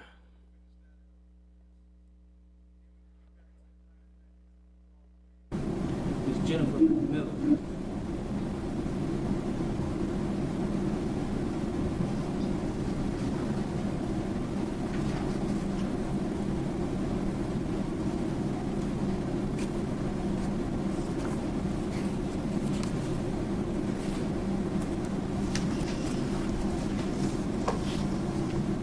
Do you remember telling Miss Jennifer Miller that you saw everything and I was outside? Do you remember that? She said to you, did you hear? Did you hear? No, she said, you did hear? Did you see what was happening or did you not? You said, I saw everything. And she said, you saw everything? How did you see everything? And you said, because I saw everything. And she said, where? Were you outside or were you inside or something else? And you said, I was outside. Do you remember that?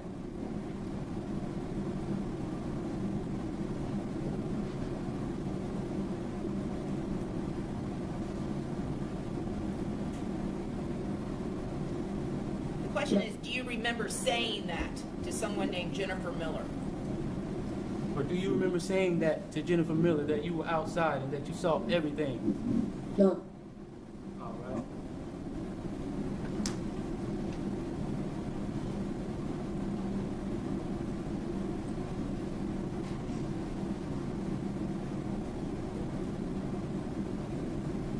Did you know in your deposition by my counselors, Jennifer Spradley and Carolyn Schimler? Page in line in the deposition. Page 103. Did you know that you told them that you never went outside with your mom before the police arrived? Do you remember telling them that?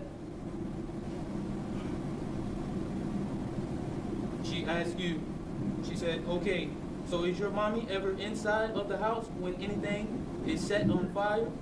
And you said no, she was outside. And she asked, okay, and are you ever with your mom outside the house? And you said no.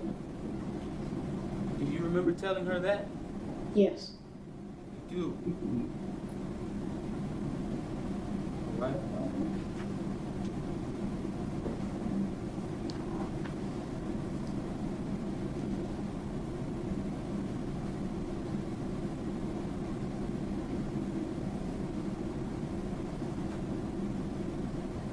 Did I hurt you that night of this incident? Yes. I did. And how did I hurt you? You stabbed me.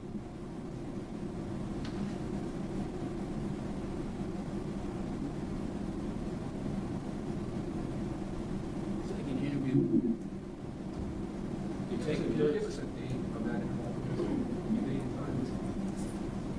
March 26, 2018. Don't remember the time, but it was. Which? Who was the interview with, Mr. O'Neal? The interview was with Detective Dirks. Okay. Page 20 of 23. Do you remember telling Detective Dirks after he asked, did your dad hurt you the night that he hurt your sister? And you said, no, he didn't hurt me. Do you remember that? No.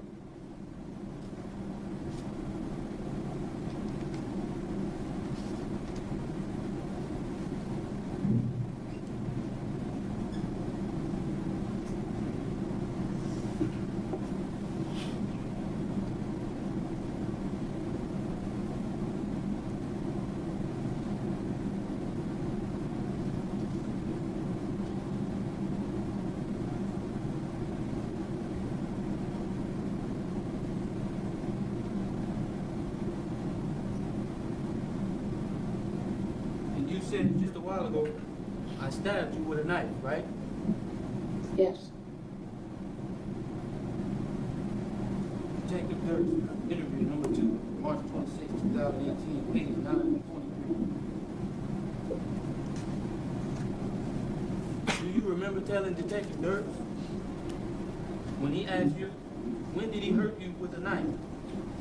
And you said, I don't know. Do you remember that? Yes.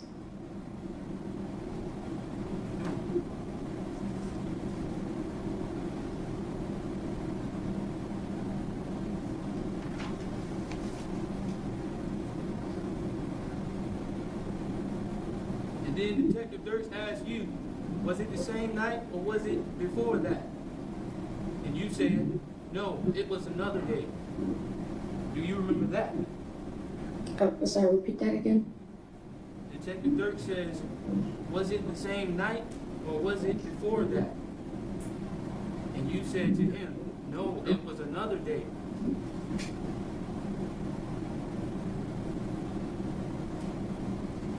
And he said, was that the same night you came to the hospital for all this or something else?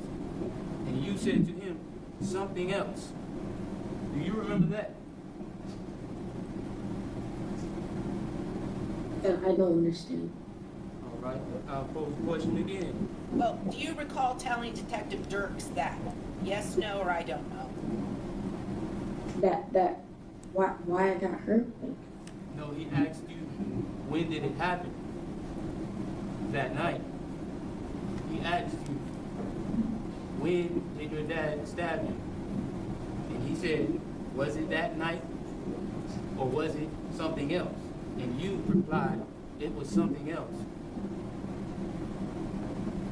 No, I do not remember saying that.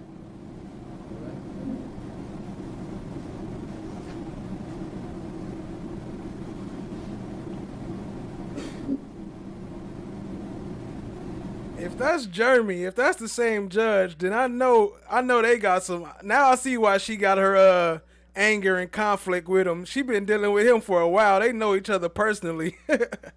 Can't blame that on rap music. That's a fact.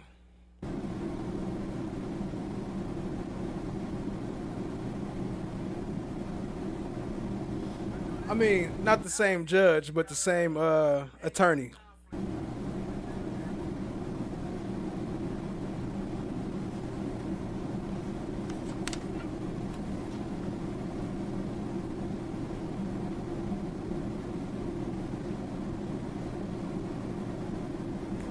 When you heard the gunshot that night,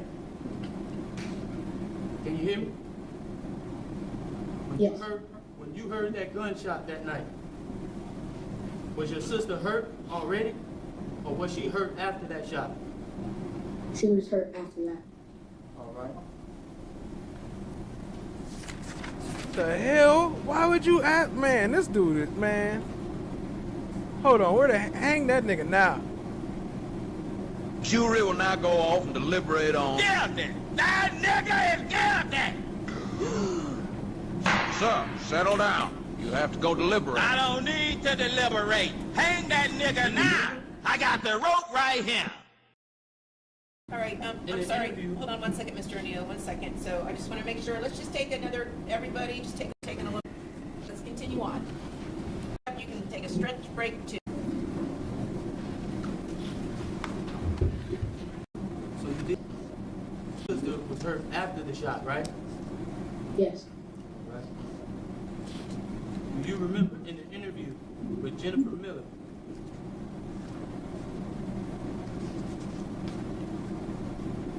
pages 34 and 35.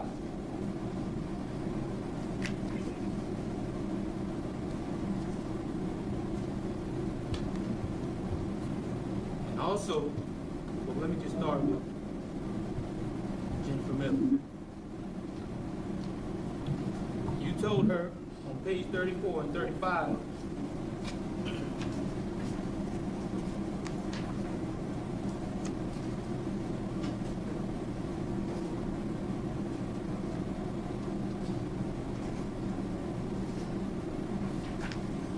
So far in the chat, 42% say he's cuckoo for Cocoa Puffs. 32% say he needs mental attention. 5% say she may have attacked him. And 21% say, I hit the like button. Hey, I appreciate y'all participation, family. Let's keep it rolling. She said, was your sister hurt before or after the closet shooting? You said she was hurt before the closet shooting. Do you remember that? No.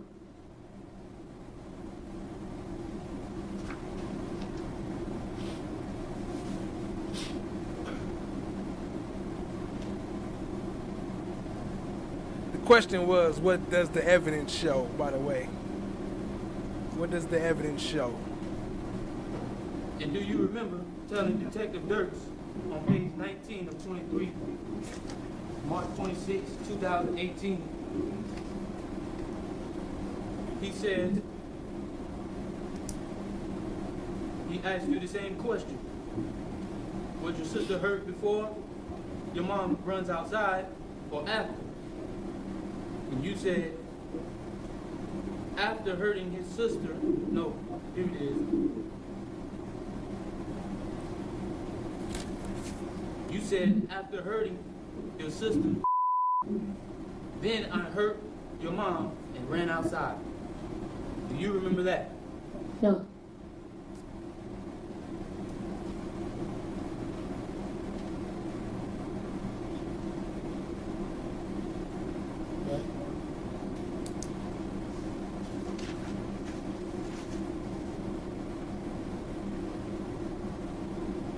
traumatizing, fam.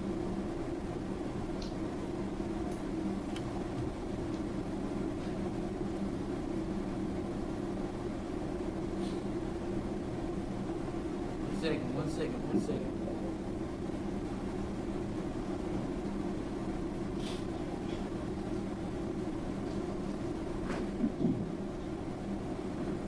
And do you remember telling Detective Dirks, same interview, page 20 and 23, he asked, can you hear me? Yes. He asked, so he hurt your sister first and then went outside? And you replied, no. Yeah, and pretty sure.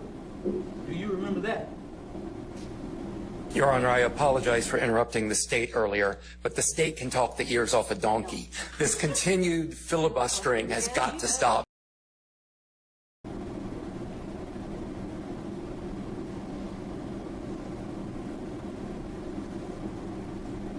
question is, do you recall telling Detective Dirks that statement?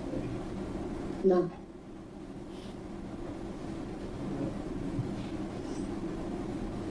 Right, if you don't, just...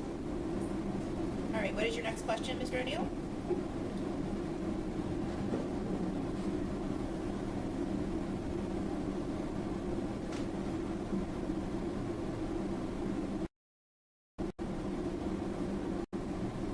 After the shooting happening,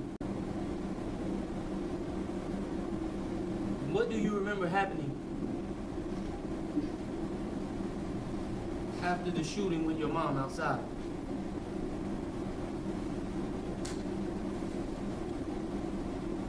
You coming back inside and you getting my sister and then putting her in my parents' room, and then you hit her with an axe.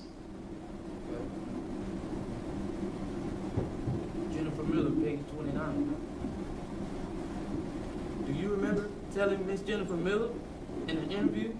She asked what happened after the shooting with your mom outside. And you said...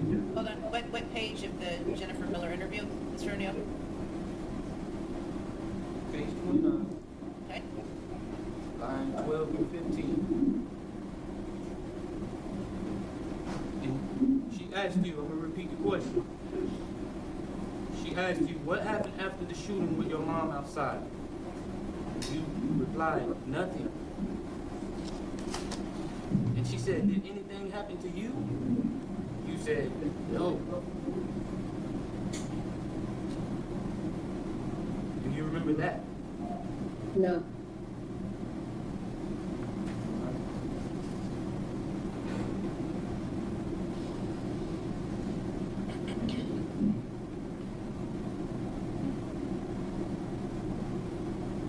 So, you just said a while ago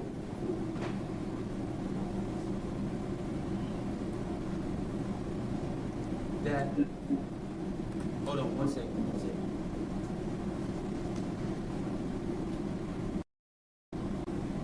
Took your sister, you just said a while ago that I came back in and took your sister from her room to your mom's room and hit her with an axe, right?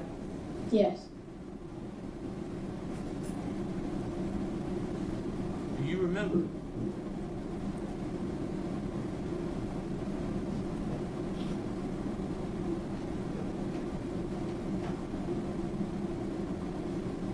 One second. In your deposition, page 99.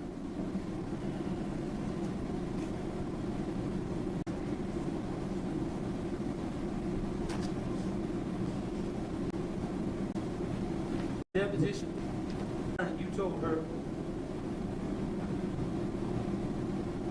you said,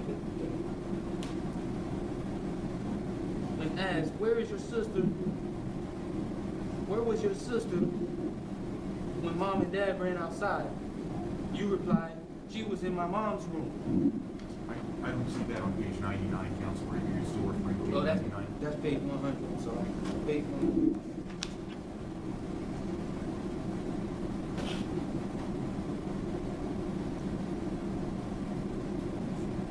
Did you hear the question, son? Yes, I did. Do you remember telling my attorneys in your deposition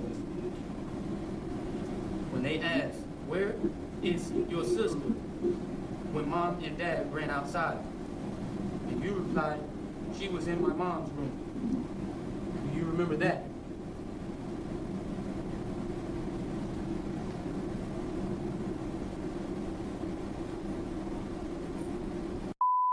Okay, listen, again, the question is, Mr.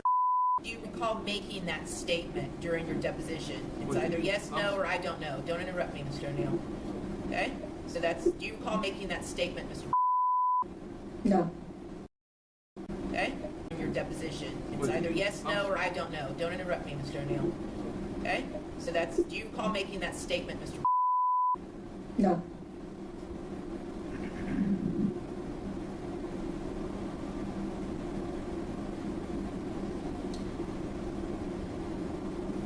On page 99, you told them you don't remember when she went from her room to your mom's room. Do you remember making that statement? No.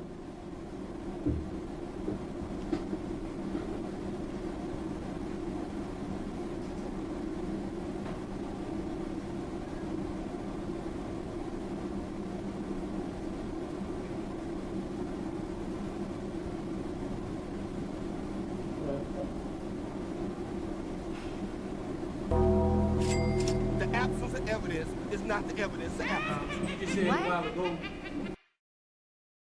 that I told you to go get some things.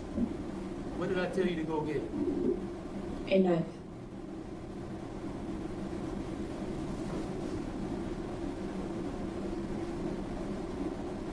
All right. Jennifer Miller, page 39. Do you remember telling Miss Jennifer Miller when she asked, did your dad ask you to bring him anything or tell you to go get anything? And you replied, no. Do you remember making that statement? No.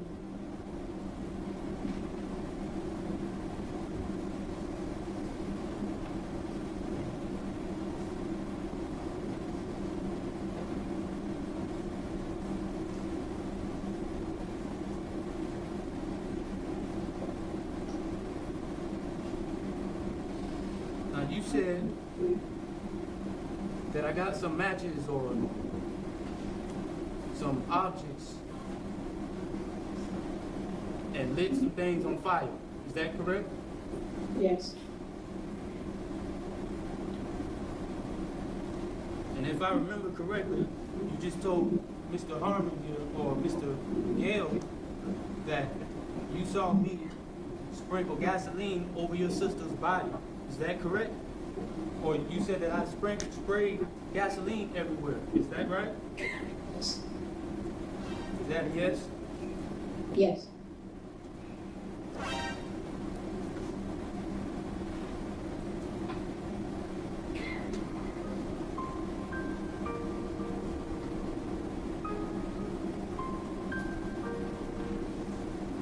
Do you remember in the deposition page 105? Do you remember telling my attorneys when they asked you, did you ever see your dad pouring gasoline anywhere in the house? And you replied, no. Do you remember making that statement? No.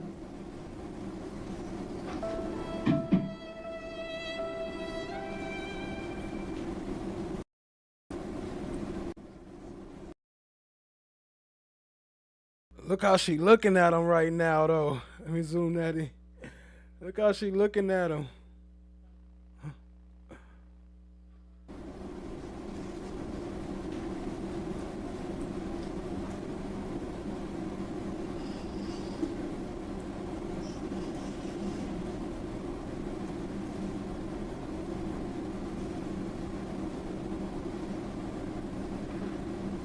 You said that I had my foot on you and went to strike you or strike a match and set you on fire. Is that correct? Yes.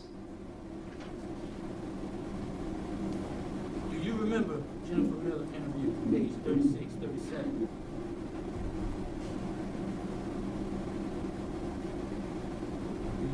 telling Jennifer Miller, after she asked, how did you get burned? And you said, I got burned because the fire came to me.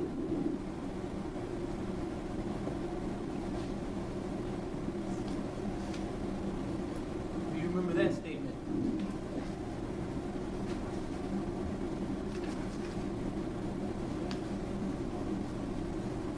You just have to answer. Do you recall making that statement to Jennifer Miller? No.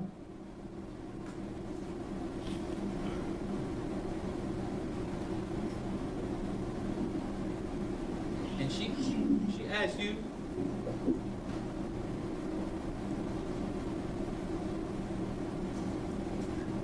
hold on 1 second.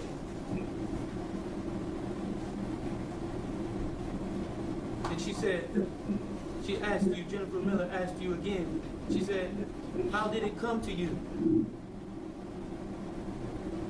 And you said, the fire went to me. And, no, pardon me. That was the line before. She said, how did it come to you? And you said, I don't know.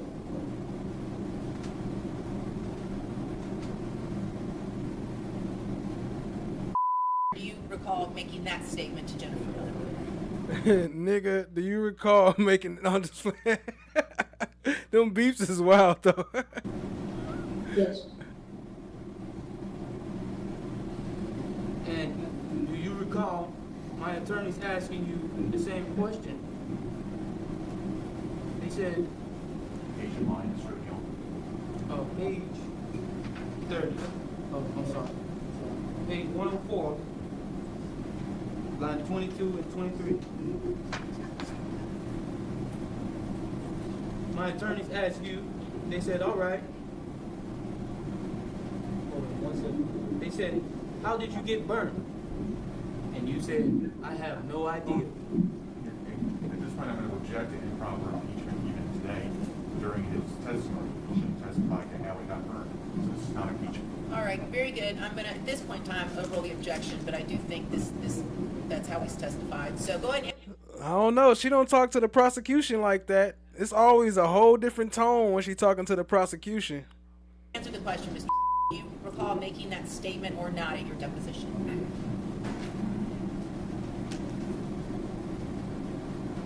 Do you remember making that statement?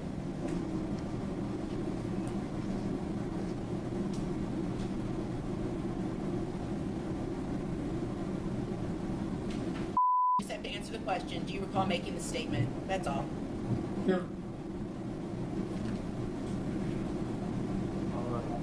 But she talked to the little boy like you ain't nothing but a future your daddy. She talked to him like she know him personally. Like you act just like this nigga. All right, thank you. All right, very good. All right, very good. It's time for redirect examination. So, Mr. The state may have a couple of follow-up questions for you, and then we're done. Okay. Real quick, okay, and then you're all done with this, okay? That night, when this happened, did you set the house on fire? No. Did you ever see your mom set the house on fire? No. How about did she set the house on fire? No. Did you ever see your mom hit your sister that night with an axe or a hatchet? No? No. Did you hit your sister that night with a hatchet? Would you have done something like that? No. Did you ever see anybody holding the shotgun other than your father and when he helped you hold it in that bedroom? No. This all happened back when you were years old, didn't it? Yes. Have you, over the last 3 years plus, have you... Look, don't try to move the camera back off the attorney. Look, now they gonna go back to the boy again. They wild, man. Show that dude face that's talking. And talked to a lot of people about what happened that night? Yes. And last year, do you remember giving a deposition last year? Yes. Okay, and that's something that lasted all afternoon, didn't it? Yes. And you were asked a lot of questions about this in a lot of detail, weren't you? Yes. About things that happened when you were years old? Yes. And when you gave your interview to Detective Dirks, were you still laying in a hospital bed when that happened? Yes. And when you were laying in that hospital bed, did you have tubes in your arms and you were hooked up to some machines and stuff? Yes. I have no further questions, Your Honor. This witness may be released. Crazy stuff, family. Crazy stuff. Keep it rolling. We're going to keep it rolling. Shout out to everybody in the chat. Yes, ma'am. Yep. Come on up. Was diagnosed with developmental delay. Judge, I'm going to object. There's no facts and evidence. I'm going to sustain the objection. Your Honor, Ms. Carol Lilly testified to that on the stand. All right. Again, I've sustained the objection. The jury can rely upon their own recollection of the evidence. All right. Your Honor, I told them that in my opening statement. Please don't argue with me. I have sustained the objection. I understand. And everybody gonna understand in just a little while. Better believe it. Watch. I told you that my the objection. I understand. And everybody gonna understand in just a little while. Better believe it. Watch. I told you that my son was adopted by detectives who worked in the case. And they went through all of these things together. He had no right or business around my son, neither on duty or off duty, because his interviews were already taken. You're the lead detective in this case, working with the state, and you're going to outside agendas with my son, who you called against me as a witness. And this is after his interviews are already taken. No one cannot tell me he wasn't bribed to say what he said. I told you the evidence would show you that they lied about the excessive strikes you hear in the background of the falsified 911 call. And someone in law enforcement committed a very malicious criminal act by adding all those injuries to and tampering with the body of Kenyatta Barron. The evidence showed you that because my neighbor from across the street, Mr. Khalil Brown, testified to that. He saw me strike her only 3 times, just like I told you in my opening statement. In addition to that, the medical examiner, Miss Mary Maynard. Look at her faces, yo. She looking out the side of her eye, got the little turned up cheek part. She is wild for that. I don't care how wild he acting. She ain't supposed to be up there acting wild too. She ain't supposed to join him. Calm down, Judge. Testified that hitting someone only 3 times couldn't possibly do that type of damage, particularly those 15 lacerations to her head and face. The evidence showed you that not one of the blade, chop, and penetrating weapons had my DNA on them. And FDLE analyst Charlene Webster testified to that for us.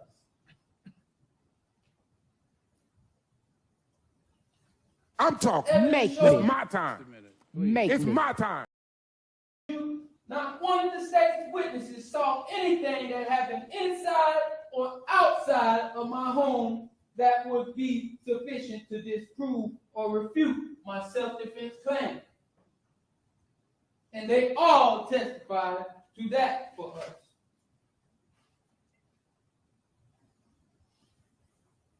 I told you I made a call to 911, and so did Kenyatta Barron. And they were both tampered with and altered, and the evidence showed you the strategic omission or wrongdoing I promised to show you during picking the jury. I told you that I was going to show you the evidence, and I've showed it to you, and you're going to have it for yourself to look at when you go back and do your deliberation.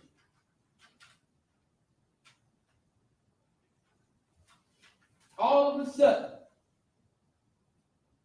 these calls go missing from the call logs when I ask for an investigation. Judge, I'm going to object to this repeated reference to him calling for an investigation. There was no such thing. There's no evidence of any such thing. Again, ladies and gentlemen, this is just the defendant's closing argument is what he contends the evidence shows. I'm finishing up.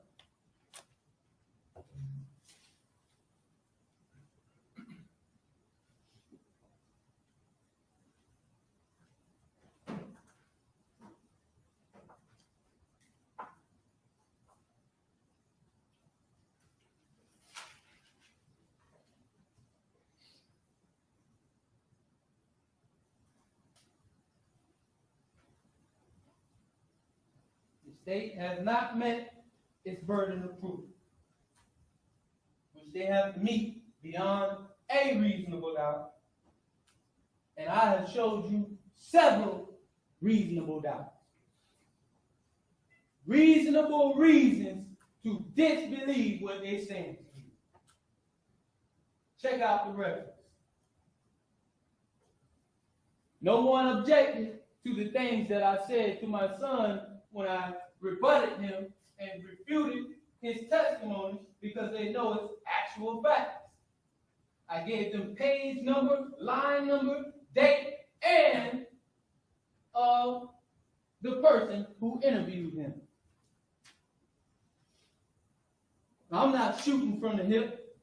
I gave you exact information that was taken by the lead detective, the expert, Miss Jennifer Miller, who's an expert at questioning children who's been through traumatic events, and also my counsel, co-counsel, or standby counsel who was representing me at the time, Miss Carolyn Schimmerler and Jennifer Spradley, took his deposition. And all those facts I told you are actual facts.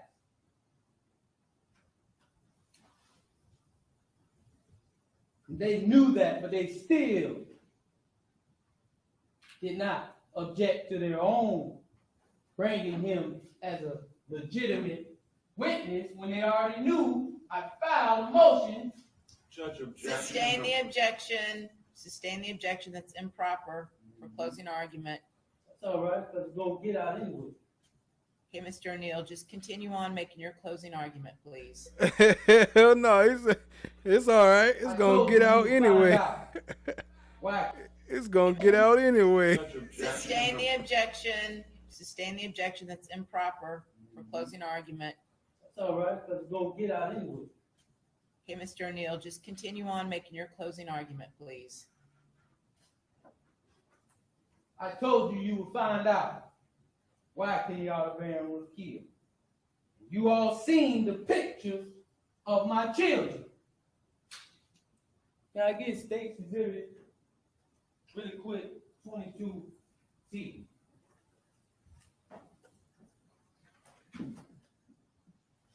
Or, hold on one second.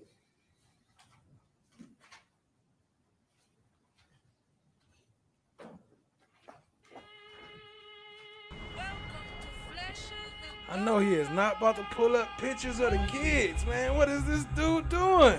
Well, isn't this a nice surprise?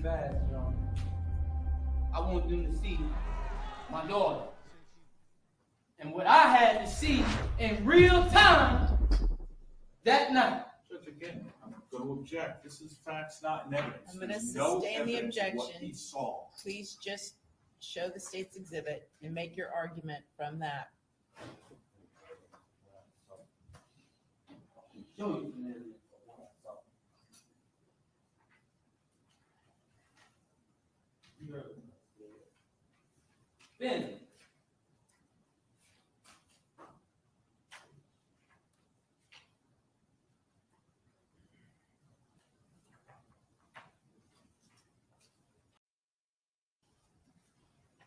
That's my baby girl, stabbed in the neck, stabbed in the face, burned to death.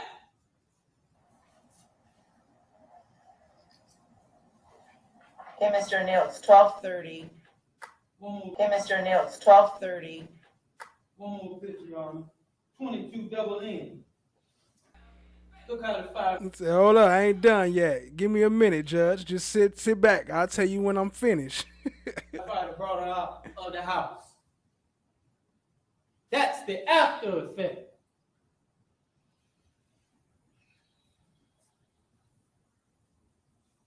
You don't see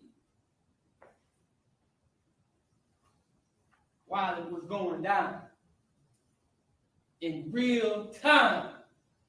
My live daughter burned, bleeding out of her neck.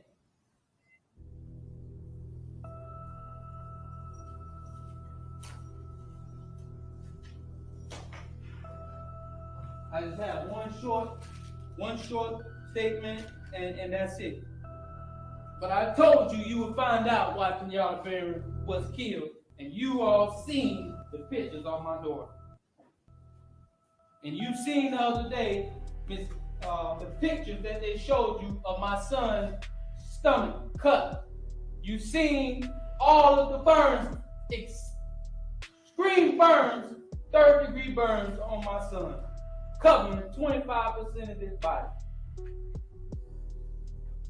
And that's why Kenyatta Berry is dead. Because just like any father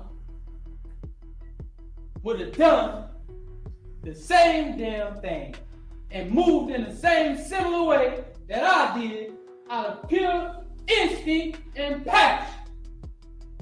Same damn thing. And moved in the same. Look at her. She grilling him. Similar way that I did out of pure instinct and passion.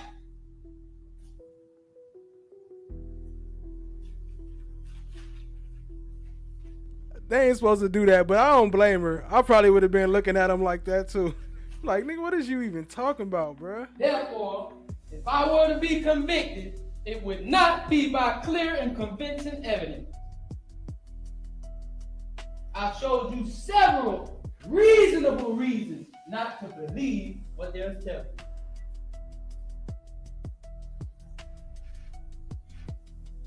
Check it out for yourself.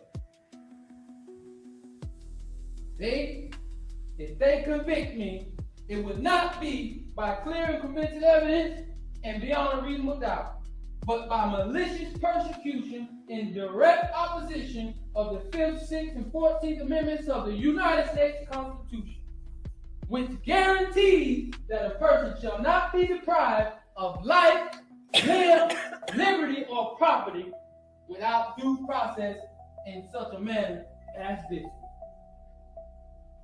Thank you for listening. All right, thank you, Mr. O'Neal. So it's now 12:35. State, how long is your rebuttal?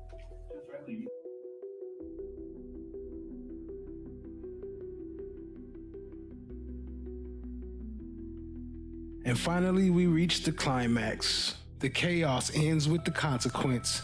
The verdict, guilty on all counts, including 2 counts of first-degree murder, attempted murder, and arson. The sentencing is the final word from Judge Sisco. 3 consecutive life sentences plus 90 years. She called it the worst case she's ever seen. Despite the claims of conspiracy and tampered evidence, the jury saw through the circus. Judge Sisco directly stated in the 19 years that she's been at this job, this is the worst case she's ever seen. But we here to watch it. So hit that subscribe, stay locked in, tap in, share with a friend. Let's get it, family. And don't forget to hit that like button too. Let's get it! Okay, so I tell Hey, you what. yo, peace, family. Grand risings. I'll let the state do their rebuttal, then we will take a really quick lunch break, and I do have a set of final instructions to read to you, which I think are about 50 pages, so it's going to take me a while. So unless you guys want to just power through lunch and then have lunch later. So I tell you what, let's do this. Does anyone need a comfort break right this minute? Okay. Actually, the jury room, we're actually now permitted again to use the jury room. So I'm going to have you all step into the jury room. I just want you to take a look around, see if you feel comfortable with that space as far as being able to actually deliberate a verdict. And then you all let me know if you just want to continue working through lunch and have a late lunch, or if you want to take a lunch break now and then reconvene and we will wrap up. All right? So that's the only thing I want To protect their children and love them and keep them from harm. O'Neal will spend the rest of his life in a jail cell without the chance of parole, a judgment Barron's family feels is a win, even if he wasn't sentenced to death. Afterwards, they shared videos of Kenyatta, who they call Kiki, and Ronnie for the first time. Love yourself. I mean, love yourself. They say Kiki was a loving mother who went above and beyond for her children. If somebody ever tell you you cannot do something, stay away from that person, because there's so many negative people out here in this world who try to make you be something you're not, to make you be what they want you to be. Her mother, Carrie, heartbroken and riddled with sadness, missing her daughter and granddaughter every day. My family is my life. I breathe for my family. So now you got me gasping for air because you took my children from me.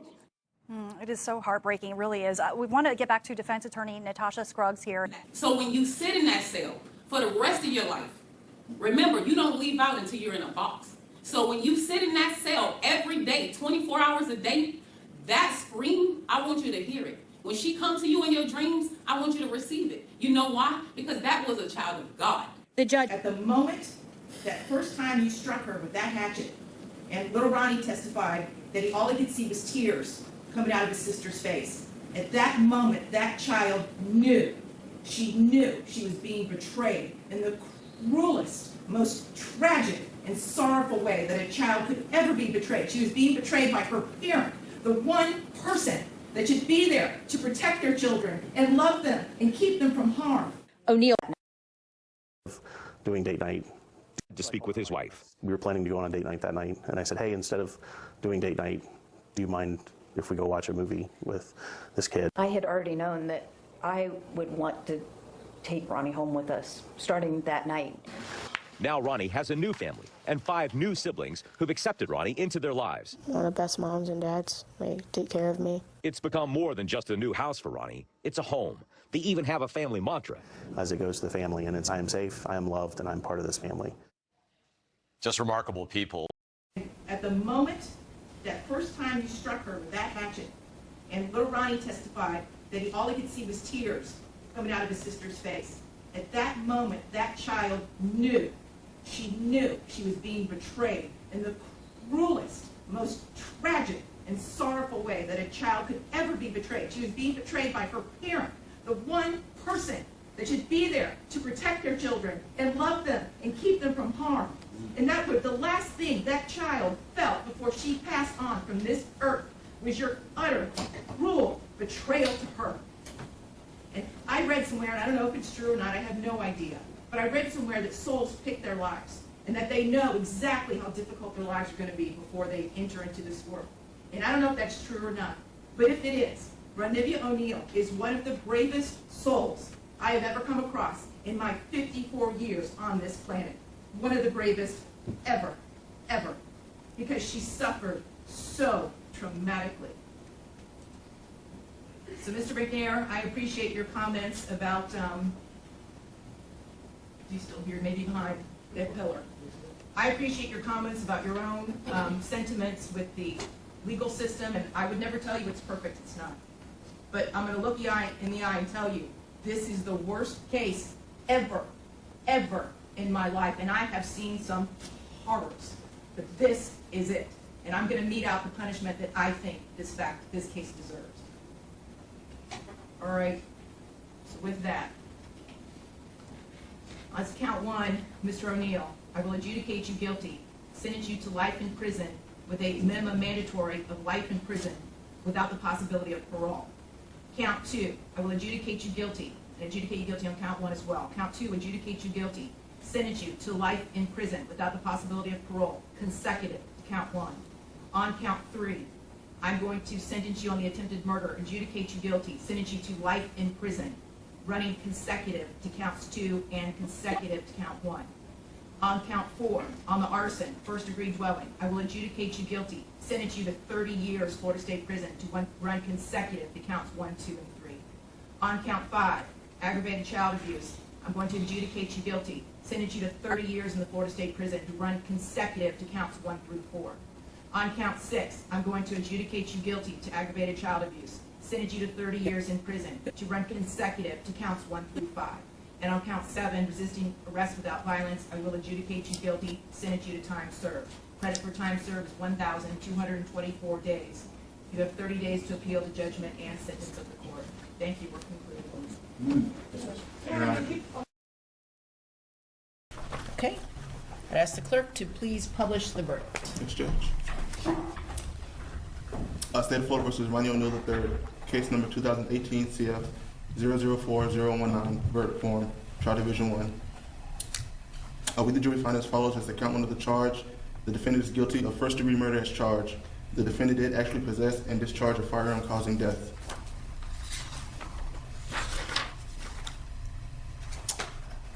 We the jury find as follows: as the count 2 of the charge, the defendant is guilty of first-degree murder, premeditated murder, and felony murder. The defendant carried, displayed, used, threatened to use, or attempted to use a weapon. We the jury find as follows: the count 3 of the charge, the defendant is guilty of attempted first-degree murder as charged. The defendant carried, displayed, used, threatened to use, or attempted to use a weapon. We the jury find as follows: the count 4 of the charge, the defendant is guilty of arson of a dwelling as charged. We the jury find as follows: the count 5 of the charge, the defendant is guilty of aggravated child abuse as charged. We the jury find as follows: the count 6 of the charge, the defendant is guilty of aggravated child abuse as charged. We the jury find as follows: the count 7 of the charge, the defendant is guilty of resisting an officer without violence as charged. So say we all dated this 21st day of June 2021. All right, very good. Thank you, members of the jury. So now that you have found the defendant guilty of first-degree murder, that means we will be going into a penalty phase. However, I'm going to give you guys the day off tomorrow, all right? There's some things we need to do as far as to get ready for that phase of the trial, which will begin Wednesday at 9 a.m. I anticipate that we will be concluded by the end of this week, so you don't need to worry about that, but I'm going to give you guys the day off tomorrow, all right? So you can go tend to your personal affairs, do what you need to do, and then we'll see you back here Wednesday at 9 a.m. Since you are still serving as a juror in this case, however, the rules still apply. You can't talk to anyone about this case. You can't do any research about this case. You can't watch, listen to, read any news accounts related to this case. And that will be the rule until I discharge you completely as a juror. All right? So with that, I think the pizza did arrive. So I don't know if you want to grab a slice on your way out the door, but there is pizza back there. And we will see you all on Wednesday morning at 9 a.m. All right? Thank you. All right.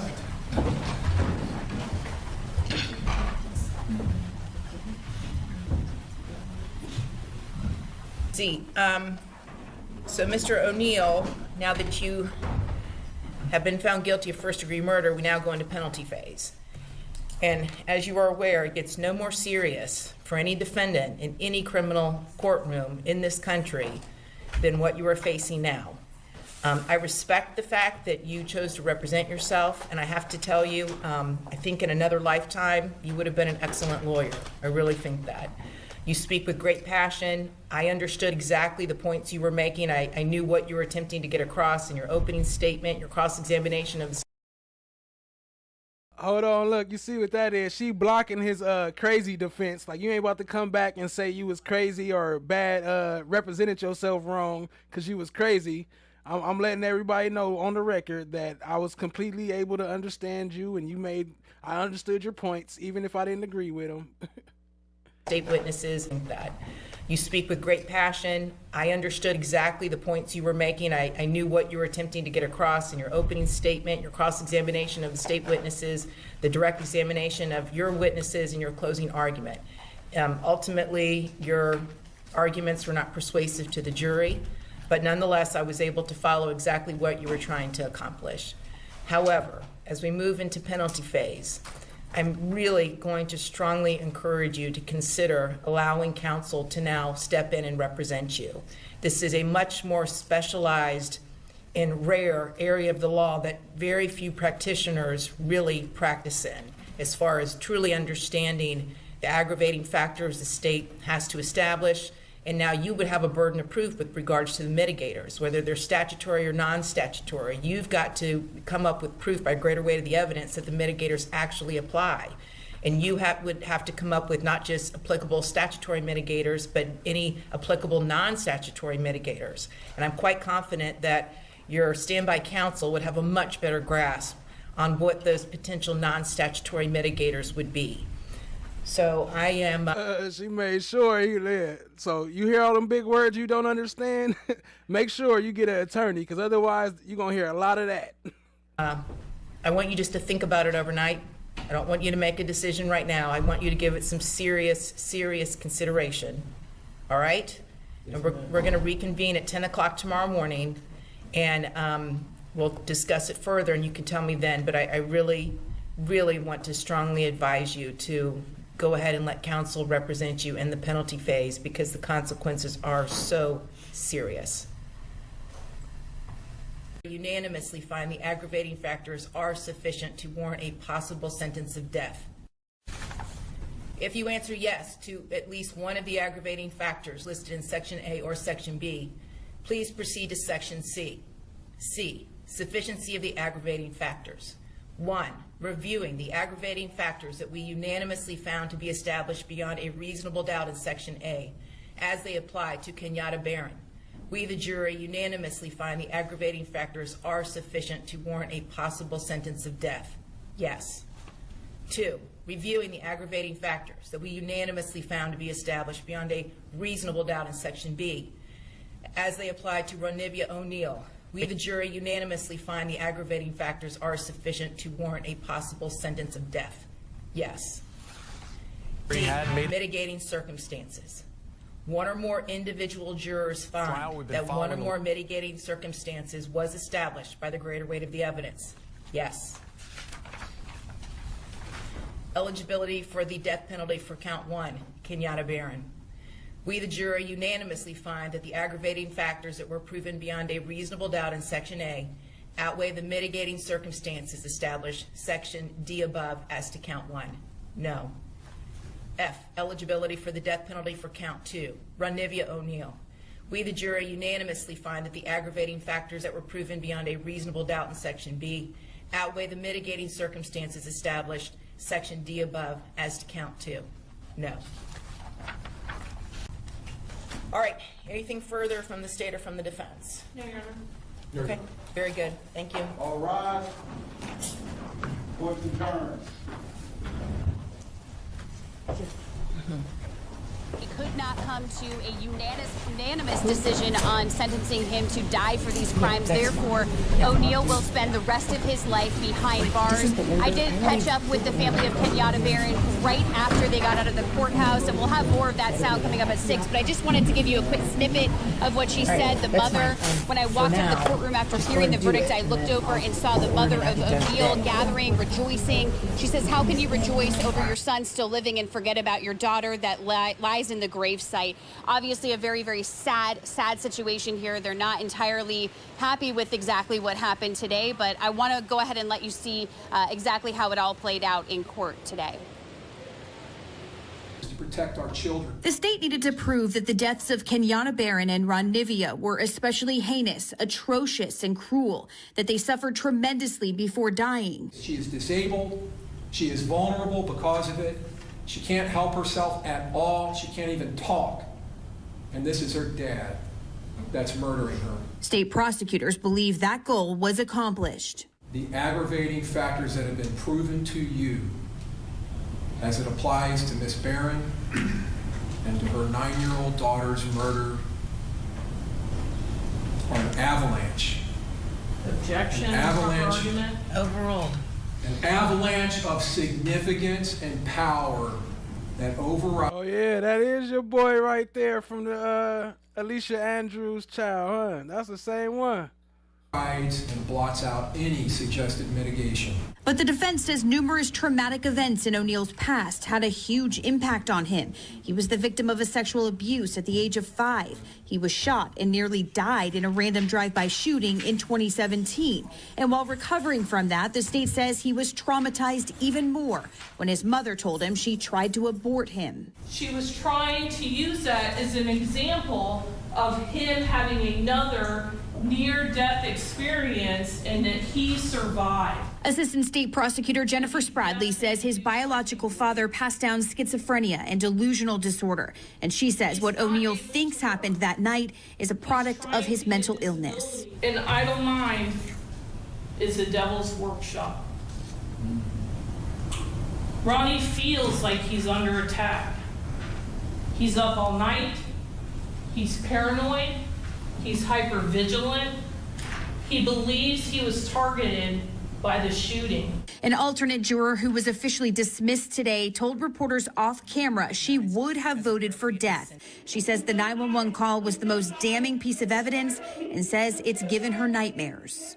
They want to play that call for you and show you those photos over and over and over and over and over. Slow it down. Make it loud. Play it again. Let's stop it. Let's talk through it. Because they want you to focus on vengeance. Some strange moments during closing arguments today as well. O'Neal saluting to the camera in court and holding up signs. One read, "Love you," and the other, quote, "Only no sin can cast first stone." He also held up the "Love you" sign right after to a woman sitting in the audience.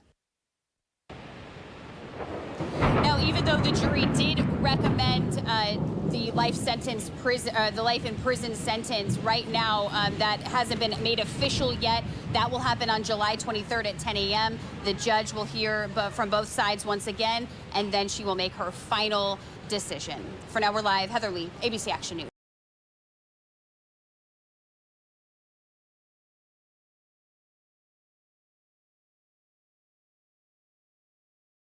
Something I didn't do, and I am not sorry for something I didn't do, and I am not sorry for the things I did do. Mr. O'Neal, All right. Listen, stop. All right. Listen to me. I'm not You're not going to raise your voice again. I'm not going to raise my voice again. I'm not. I will have you removed from this courtroom. I can sentence you without you being present. Yes, ma'am. You don't conduct I yourself. understand, Your Honor. Thank you. But I will say, I'm sorry for your loss. 19 years I've been at this job. I've seen human beings killed at the hands of others in every way imaginable. You name it, I've seen it. Shootings, stabbings, drownings, suffocatings, blown apart by cars, some DUI manslaughter cases, horrible things. This is the worst case I have ever seen as far as the facts go. Painting a picture of what may have led to the killing.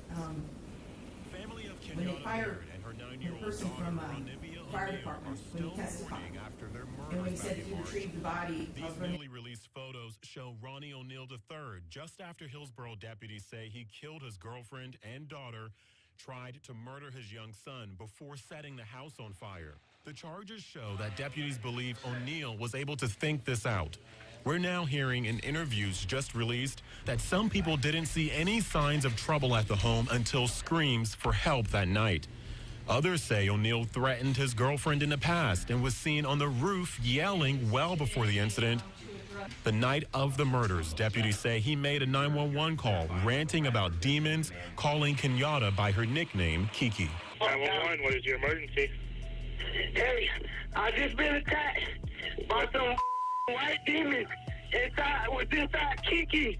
Kiki, her name is Kiki, and she tried to kill me. What's she at?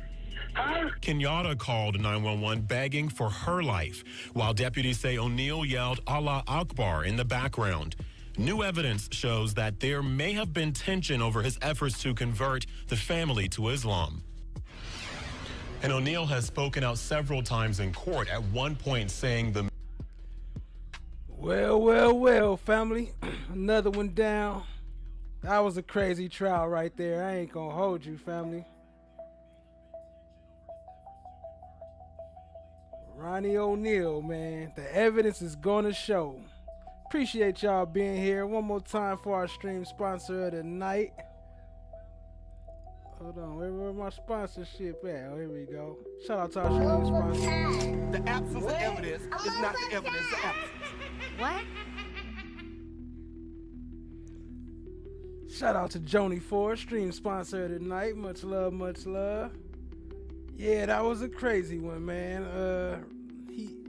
I don't even want to go over. Y'all seen what all happened. I'm motherfucking tired too. I don't even want to repeat the stuff that we just seen. But it was a trial that needed to be covered. I covered it once, but I realized that it was messed up. Like it was just a lot of messed up. So anyway, appreciate y'all being here. Shout out to everybody in the chat. Shout out to Joni IV. Shout out to Trakisha. Shout out to No One. Appreciate you, family. Appreciate you. Joni IV, Trakisha. Let me see. Watch the Rise. Brooklyn in the building. Appreciate you. Oh yeah, I got the stats too. Let me read the stats. Let me see who else in the building. Nikki Shiver. Shout out to you. Shout out to Blue. Let me see. NJB Nene. Appreciate you, family.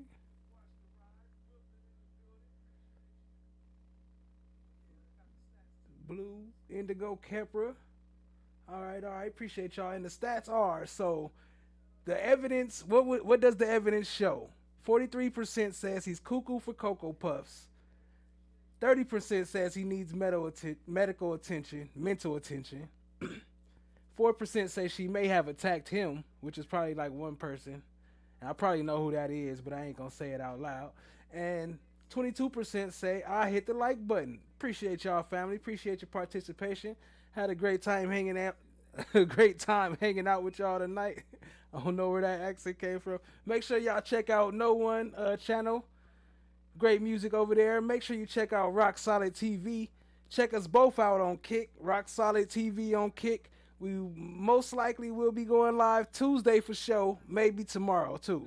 So I'll let y'all know. I'll put a post up if we go live tomorrow. But other than that, I appreciate y'all hanging out with us.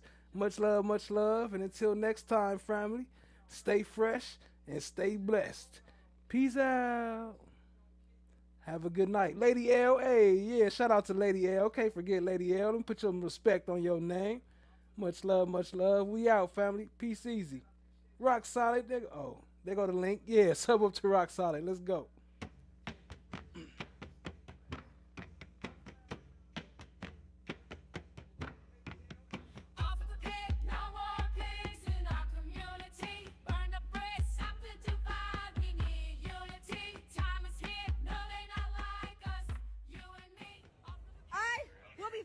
Peace, love, and joy, Joni IV.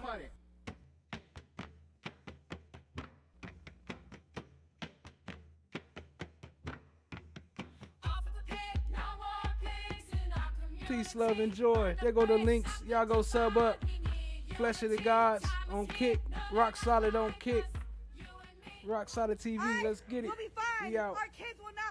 It ain't your money.